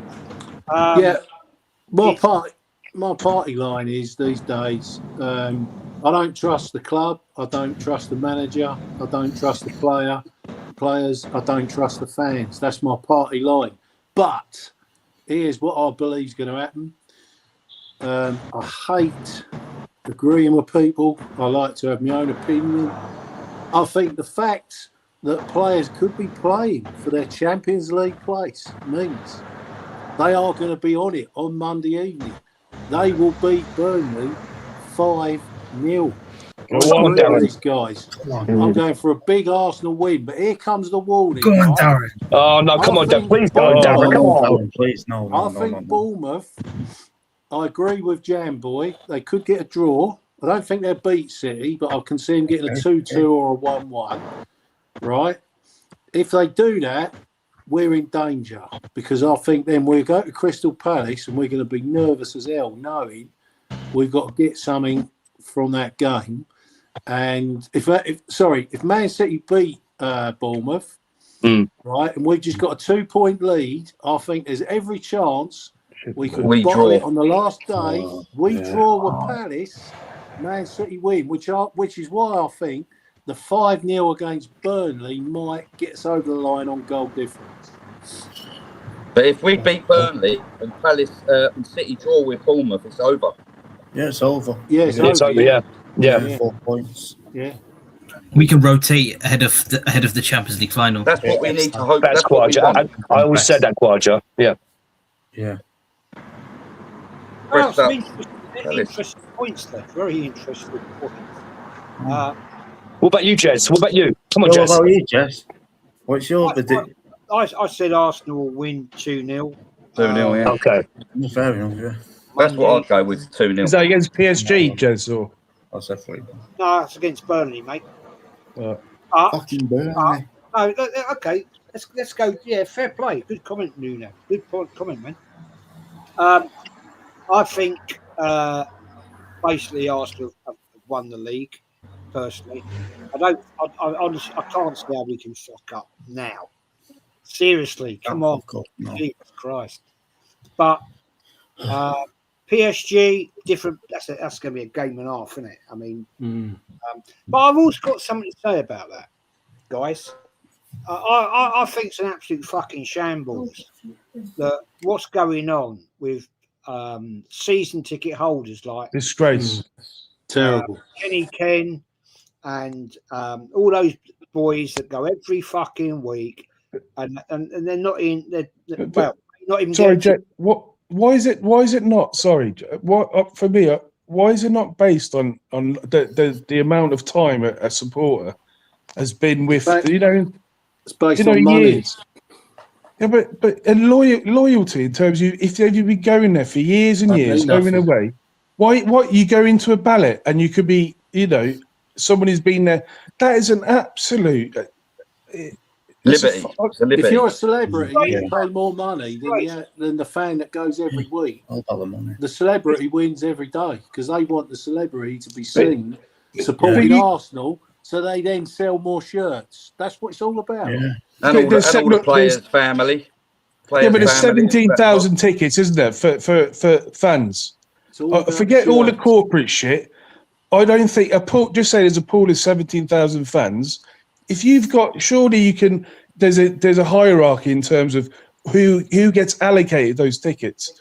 Why you're going into a ballot of a pool of they've been a fan, whatever criteria. But if you've been going for 20, 30, 40 years, should get first refusal. You get first dibs. Some of these Surely. diamond club I agree. punters are paying 10 grand or 20 grand a season, no doubt. It's the only fair way of doing it. That's how it used to be.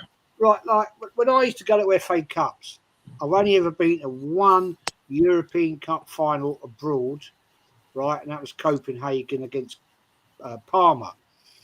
And because I was a season ticket holder, I got first dibs, right? And at the time, I had the money to go.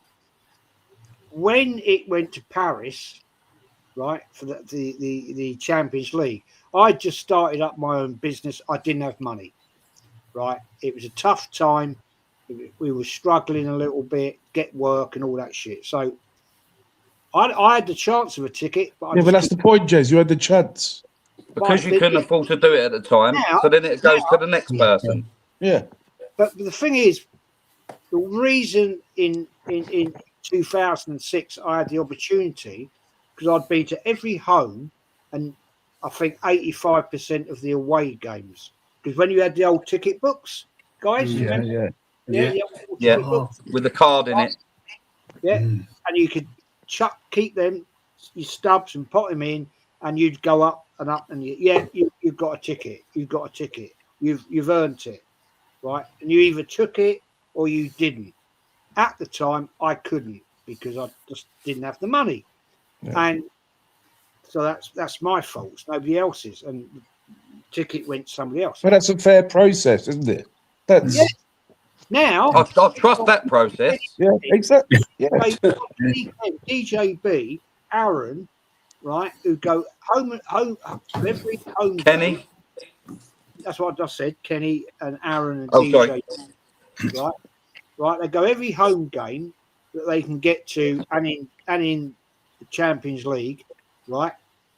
Now, Kenny goes to some away games, and I don't know if it comes into it. I've no idea. I don't understand. I'm not a member anymore.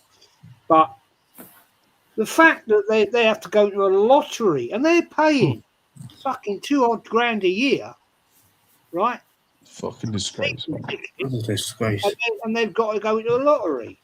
What the fuck is this about, man? Because there's people out. I've seen it, guys. I've looked it up. X-Ticket, where I got my League Cup final ticket. Oh, the one I never went to, by the way, apparently. Called this I never went to. They're selling them right now for 1,500 to 1,750 quid. That's a rip-off.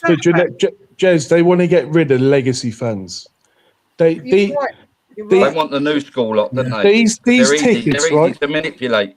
Yeah, these tickets, it's not a coincidence. These tickets are going to people that they've got either a financial connection with the club or they're going to make them money. They don't want the traditional fan who's going to go in there, buy the ticket. I'm not buying your merch. Well, you might buy a shirt. You're not going to buy the food. You're going to go in, watch your football team and leave. They want the fans that go in there, go spend a fucking hour in the Armory, spend a shitload in the bars. Tourists. I'm surprised they ain't done away with season tickets altogether. You're right. But that'll be next. Yeah. That'll be a ballot. That'll go to a ballot next. Who owns the right? But for me, it's not. There's no earning a right. They don't want, like I say, they don't want legacy. They don't want traditional fans because traditional fans don't make their money. They want the overseas fans that come on and spend £300, £400, £500, £600 a game. It's like when 500 to a grand in the club shop as well. Yeah, I went to Amsterdam. I went over there to see my mate, one of my best mates. He's Dutchman. Yeah, boy, leave it. No. I went over to see my mate, right? and he paid for a tour around Ajax Stadium. We went on the pitch and all that. And when we come out, I went in the Ajax shop and bought myself an Ajax jersey and got my name on the back of it and all that because I wanted like a souvenir. I was a tourist there. Like that's what I think they want, because when people, even if they're not tourists and they just live here, they tend to they have tourist mentality, if you like, if they've not been here that long.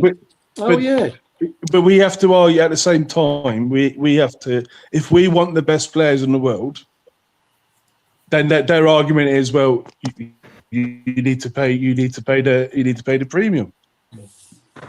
So go out 900 to 1,000 for a ticket just for one game. It's a disgrace, honestly.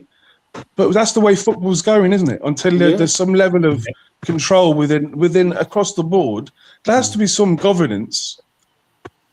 You saw the City game against Palace, didn't you?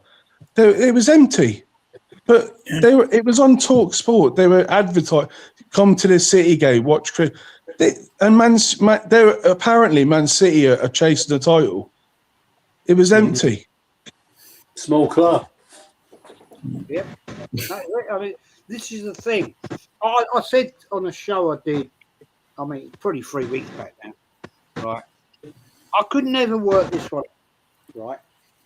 It was a home game at the Emirates, and there was a young lady, respectfully, and she had a pink Arsenal scarf. And I thought, even if she's fucked that up in the washing machine, what the fuck is this pink? And then next to her was another young lady with a pink fucking baseball cap. Arsenal baseball cap. I thought, what's this about? And I was like, right, okay. And then during the game, when they, I don't know what was going on, the game, it was 3 weeks ago, and there's a fella there with a black and white Arsenal scarf. I thought, black and white. I know we'll wear a white shirt, as we did the other day. We wore the white shirt against West Ham. But black and white fucking Arsenal scarf. What is this? It's like Man United doing a sky blue fucking scarf, isn't it? What's that about then? Or a Newcastle scarf that's red and white. Red and white, yeah. Red and white. Where are we? Where the fuck are we going here? Or half and half Arsenal. Back to the black and white days. Where we're going, Jez, we'll be watching it on TV, proper fans, and it'll be the rich and the entitled, the selected few that'll be able to afford it. Ground, yeah. It's embarrassing. I mean, and they won't even be fans, Jez. They'll just go, Arsenal are a cool team. I might watch them in London. Well, they do pink scarves. Yeah. I like pink. Then it will be a library. Right. There's a case in point, right? This is fact. I was watching the game, and it was these people were in the East Stand. It's not racist, and they were obviously Japanese or Chinese, whatever, Korean, whatever the fuck. Right? And they were there with all the scarves and all the hats on. They had bags of merch. They probably spent, I don't know, thousands, 500 quid a pop, each of them. Yeah. Right, and good luck to them. Good luck. Yeah. They've paid the money. They've come over and having a great time out. Right, and if that's the way the club wants to go, we're all fucked as Arsenal fans. The true Arsenal. I mean, I know 30 odd people still live in Islington that I used to go to games with, and probably 10 of them still go. If that, 10 maybe. And I can assure you, we're all about the same age, roughly. And I was chatting to a fella, it's in July. It's his 65th. I've got my 65th party on the 31st. So Arsenal, do not fuck it up that weekend for me. Right. I've got a big party of friends coming here for that. And I said, how many of you are going to that? And these are season ticket holders, by the way. And they've earned their right. I said, how many of you are going out to Budapest? Only one of them said, yeah, I'm going. Oh, Yeah, do you know why he's only the only one going? He's a gold member and he's got priority ticket. And Yeah. fair play to him, because he's spent thousands and thousands of pounds Yes. in his lifetime. So he Yeah, deserves. Jess, as you know, Yeah.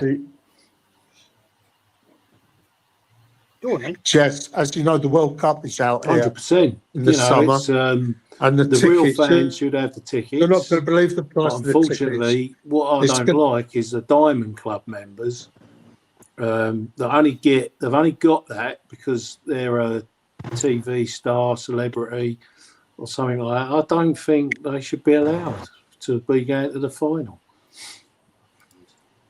You're going to end up with the 17 on each side. Well, You're going to end up with more fans of other World clubs. Cup.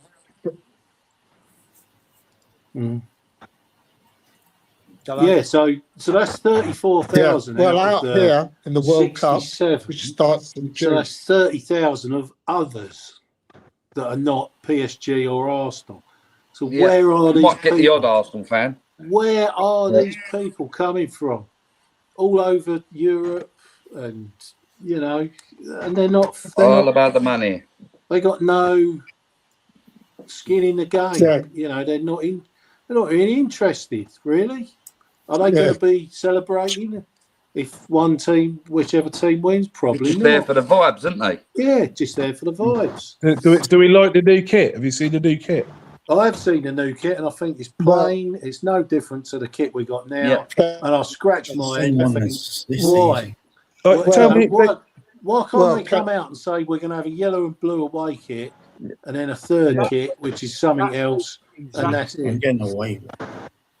They pay millions of pounds for people to design that stuff. Well, don't look any different. Did they not do a fan survey? Yes. Do you like this kit? As you know, Not excited. I'm not excited. I used to get excited beginning of every season, twice, or actually sometimes they change the kit every 2 seasons. And if it was the season they're changing the kit, you'd think, oh good, there's going to be a new kit come out. I'm definitely buying that. But now you don't, because you just. If they brought the bruised banana, like an iconic, something like that, they just, the black kit. That was the black and gold that they brought out. I like that. I bought that. Yeah, it was nice. Black and gold, yeah. It doesn't take a rocket science to look at that and go, that's a nice fucking looking kit. That. I would have liked the maroon one again with gold. Exactly, the burgundy. If they brought out like. They're missing a trick. I don't know. I'm just thinking. Anyway, I wasn't too happy with it. Sorry, I'm just my little event. It is. It's like someone just said. Just change them shirts, the stripes down the side from red, and make one maroon, one red, and one lighter red. Yeah. And they've changed the side, but it's not. I hope and pray if we win the Premier League, Champions League, and Tottenham go down, I hope they bring a commemorative kit out for Arsenal celebrating Tottenham going down. They should bring out a white kit if that happens. Yeah, I hope so. Just do a couple of comments before we wrap it up. Proud doing his house to Lake Gun in France. Any big carp out yet? No, not really, mate. Unfortunately, in the winter, we did lose 4 decent carp up to £50. We've just invested. Marcel has just taken delivery last week of 6 new carp, which go up to around £38, which will grow on hopefully this summer. Hopefully we don't get the blue-green algae drama we had last year, which totally ruined the fishing completely. I'll be back out there in July. I might do a bit of a bit of filming. Vlogging, is it called vlogging? Yeah. What are they, Jeff? Are they common, liver, or? Sorry, mate. What carp are they? Common, liver, mirror? Yeah, commons and mirrors and leathers, mate. Yeah. Yeah. The biggest that's ever been caught out of there is £68. Jeez, it's a monster. Jesus, that's a monster. Yeah, I mean, I've seen it. I've never been fortunate enough to catch it. Personally, the biggest I've ever caught out of there is £44. That was a but Did you need a hoist to get out of fucking out of the water? I needed a hoist to fucking hold the bastard. The photographs, it's proper. You hold a, well, if you're not a fisherman, you wouldn't know, but if you've got a lump like that, right, you're holding it a certain way, and they're slippery, slimy bastards, and you're like, and you're trying to hold it up for the camera, and it's like trying to hold up a bag of cement. Yeah, they're heavy, proper heavy. Yeah. I've got the photos for the big one came out before we actually owned the land. And yeah, I mean, the guy caught it. I've seen it. It's still in the lake. I watched it last year, but I've never had the privilege of catching it myself. And the thing is, I actually said to Marcel that runs the lake for me when we're not there. I actually did say to him, I'm not sure I want to catch it. I don't think I could pick it up. Jez, go to Thailand and you see the catfish they've got. Yeah, I've got one. I've got one in my tank. I was out there recently. It's like I went. My mate, it was like a football, like of feed, and you put it out, and it ripped my arm. I was there for 40 minutes, hung over, and trying to pull this thing in, and I was like, mate, I'm not enjoying this. I was like, this is maybe. I've got a Pangasius. They're huge. I think it was 34, but like they're all they're massive. The catfish out there, it's like a private. My one's like over a foot long. Down the road, the house we've got is sort of a bit of a. It's right in the middle of all the vineyards in Burgundy, so it's all watered by the lakes and stuff. So you go down like a stages, right? And there's a lake below, 2 lakes below us. There's no catfish in our lake. I hate the things. I fucking hate them. And there's people go there for catfishing. And they go over £150. Yeah, they're massive. They're like fucking crocodiles. I have caught catfish in France. I've been fishing in France many times in different lakes, and I have caught nothing big. Biggest I've ever caught was about £30. Horrible, slimy bastard thing. I hate it. And thankfully, there's none in our. It's a big pike though in our lake. Big pike. Never fished for them. Oh shit! Yeah, that. Big old. I reckon they're around about 30 odd pounds. They're big fuckers. I've seen them in the reeds. That's quality, those. You know what I mean? But I've had people have contacted me about going down, and yeah, if you want to contact me and go down, then you're more than welcome. We do rent out spots, but you've got to prove that you're not an idiot, because I'm a member of a thing called the British Card Study Group, and I'm very particular on the way people fish. I'm a very old school angler, and I don't let people fish at all costs. I will have that. But yeah, it is a lovely, beautiful lake. I love it. It's my second sport behind Arsenal. I love to fish. Well, fresh water. If you want to come, get in contact, have a chat. You know what I mean? It is a beautiful, beautiful lake. Apart from last year when I was doing a morning walk around the lake. I had a massive issue with a farmer about access to the other side, and it was a nightmare. And we got it sorted, right?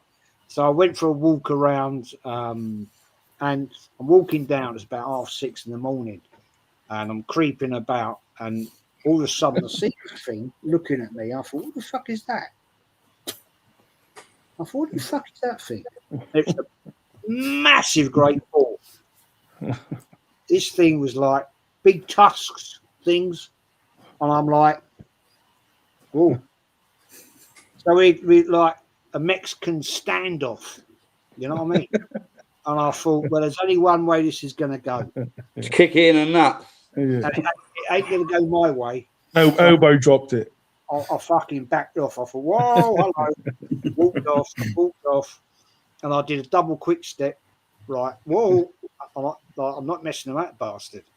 And it was, I don't know if it was a male or, I think it was a male, I'm told. But I thought, fucking hell, no chance. It was a big bastard, I'll tell you. This thing was about 4 foot tall, 3 foot tall. Maybe I'm exaggerating. But all I saw was his eyes, and I'm thinking, ooh, hello. And you sure it wasn't Bare that fucking underpants time. You sure it wasn't that our spy from fucking Southampton looking at you? Whoa, no, not messing with that. And I just like fishing that. It gives me peace, you know. Like from all the heck, even if I don't catch anything, I can just chill out and. It is. I love fishing. I love fishing. Someone's. And it's so peaceful there. When I'm out there, I don't do enough. We've still got a lot of work to do in the house. We've been doing it now for 5 years.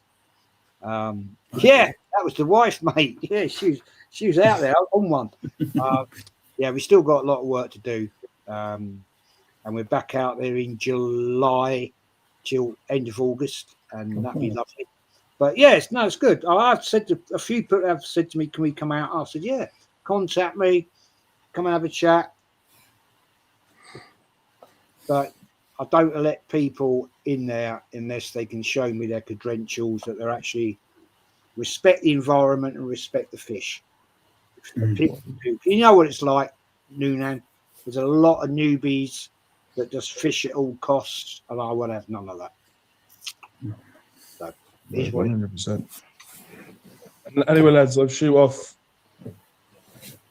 Have a good evening. Take care. Have a good one, dude. All the best. See you wrap later. it up, guys. We're going to wrap it up. It's been a great chat tonight. Great discussions about all kinds of different shit, and I like all that. Kawaji, the absolute fucking legend that you are. Top moderator. Thank you for joining us. Shout out where we can find you. What's coming down, man? No, he's frozen. He's frozen now. Oh, well, there he's back. He looks Sorry, like just the Wi-Fi must have done something. I think the Top Gooners must have disabled my Wi-Fi. You know, these Top Gooners, you know, they do something stupid. They'll try and hack your system, and they'll try and change something. Yeah, they get. Obviously, I'm just gonna chill out. I've got my channels. If you want to go and subscribe to, that'd be fine. But you might have to go out and come back in again. Earlier on, it was weird. Yeah, the Wi-Fi is the battery problem. I could hear you 1 minute, and then the sound went. The sound. Yeah, was no, that weird noise was my phone battery was just on its way out to die. Yeah, Killed it. Sorry, it's me. Spies have been playing with our weather. Yeah. The Wi-Fi is the problem, you know. Sometimes the Wi-Fi is in, and then the next minute you're out, and you don't know what to do.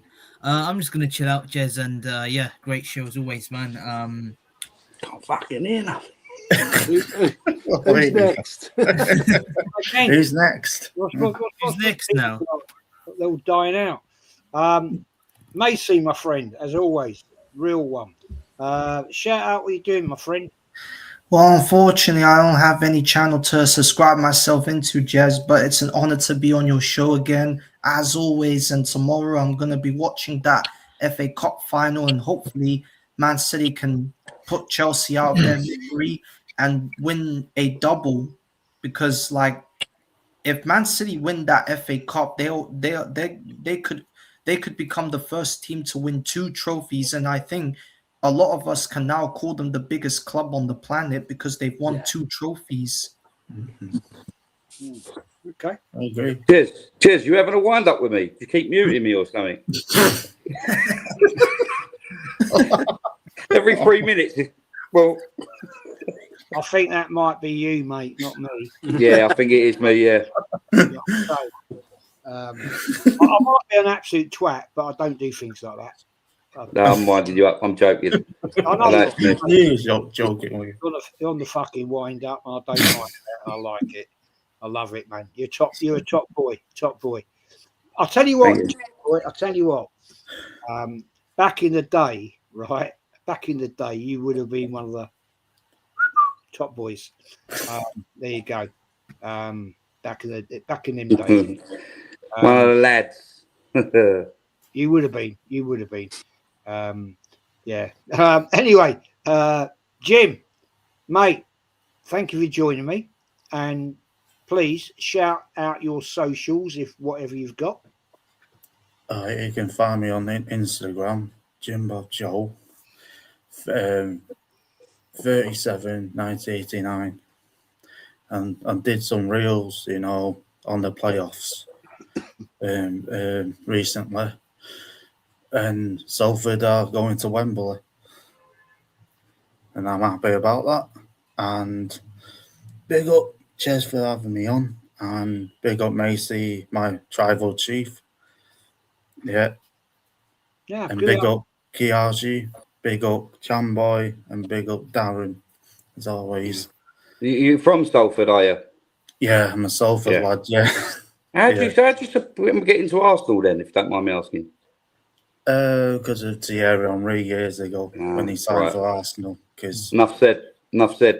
Yeah, and one more thing, I'm going to do a YouTube channel on the EFL and that, and vlogs and that. So watch out for them. Fair play, man. Yeah, well done, mate. Always welcome. And I get that. Thierry Henry sold it to you. I can't blame you for that one. No. Darren, mate, proper. Yeah, Darren Sullivan 49 on Insta. I ain't done a lot recently. I've put a couple of things together, but not enough. But I'll probably do a 4-clipped game during the game for the Burnley game. So I'll do a little bit after 10 minutes, come out again, post that on Insta, do another bit after, say, 35 minutes, and maybe a bit of an half-timer. Then after about 70 minutes, do another one. It helps me get through the game because, as we all know, can't trust the players, can't trust the manager, can't trust the fans, can't trust the club until we're 5-0 away from home at Crystal Palace and Man City can't catch us. I'm not banking on fuck all from this club. I'm still got it in the back. Do you know what? I'm confident we're going to do something. I am. I know. But in the back of my mind, I'm telling myself, don't even think about celebrating nothing yet. Don't get your hopes up. Don't do anything until you see the next instalment. Yeah. So that's it. If you draw against Bournemouth, if City draw against Bournemouth, we can celebrate. Yeah, exactly. Until then, I'm not celebrating after Burnley. Nah. Fair point. Jam boy. Yes, mate. To be honest with you, I don't really. Oh, you got a new name now. Right. The driver, wasn't it?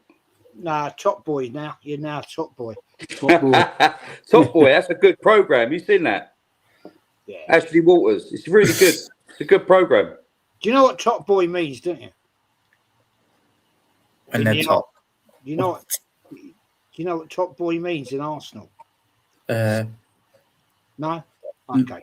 The Top Boys were the gang leaders of the Arsenal hooligans. Cheers, mate. You sound like a fucking hooligan. You fucking bastard. You fuck.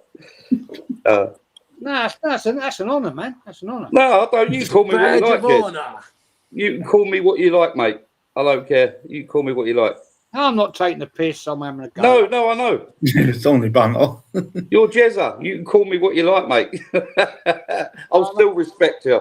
Darren knows what I'm talking about. Yeah, I was going to say. Yeah, I know what you mean. Exactly what you mean. Like the top boy of the firm. He fits the profile. You've been out there. You've been out front, right? You'd be out the front. EIE. EIE. Leave it there. Go on. Shout out, Jam Boy. What you got coming up, my friend? To be honest with you, Jez, I ain't really got much of a channel, to be honest. You just see me having a rant when we lose silly games. You see me lose my temper. shout at the phone, and then for about 30 seconds, and then I'm done. But yeah, I've got my music on there. If anyone likes old school garage, I DJ and that. Yeah, there's some music on there if you want to listen to a few of my sets. There's about 8 sets on there, but other than that, there's not really a lot of. I don't really do content, to be honest. Like not like yourself and Aaron and Shane and DJB. I don't really. I might do next year. I might do some things like player ratings and stuff after the games, but yeah, I'm not really serious, like a serious YouTuber. I'm not really. I know my. This is a no, but you do well. You've got you've got 3,000 subs, haven't you? Yeah. 4. Yeah, 4. I've got 80. 80. No one likes my music. No. Big up for having us on though, Jez, mate. Big up Macy, Quadra, Darren, Jimbo. Big up. You'd have had this cat, mate, if you were Top Boy. You'd have had Black and white. You've got the badges, members' badges. There you go. Woohoo. Hello. Anyway, boys, we're going to get out of here. It's been a great night. I'm sorry. Big up the chat. Big up, Jess, man. Big up, Jess, man. Big up, man. And gentlemen, catch you another day. Yeah. And it's been a great chat. I fucking loved it tonight. I like doing the call-ins because you never know what's going to happen. And respect to all of you. And have a great weekend. Catch you soon. We'll do the outro. Take care.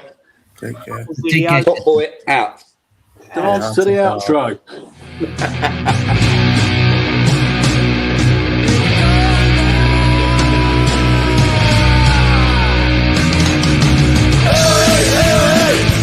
Big up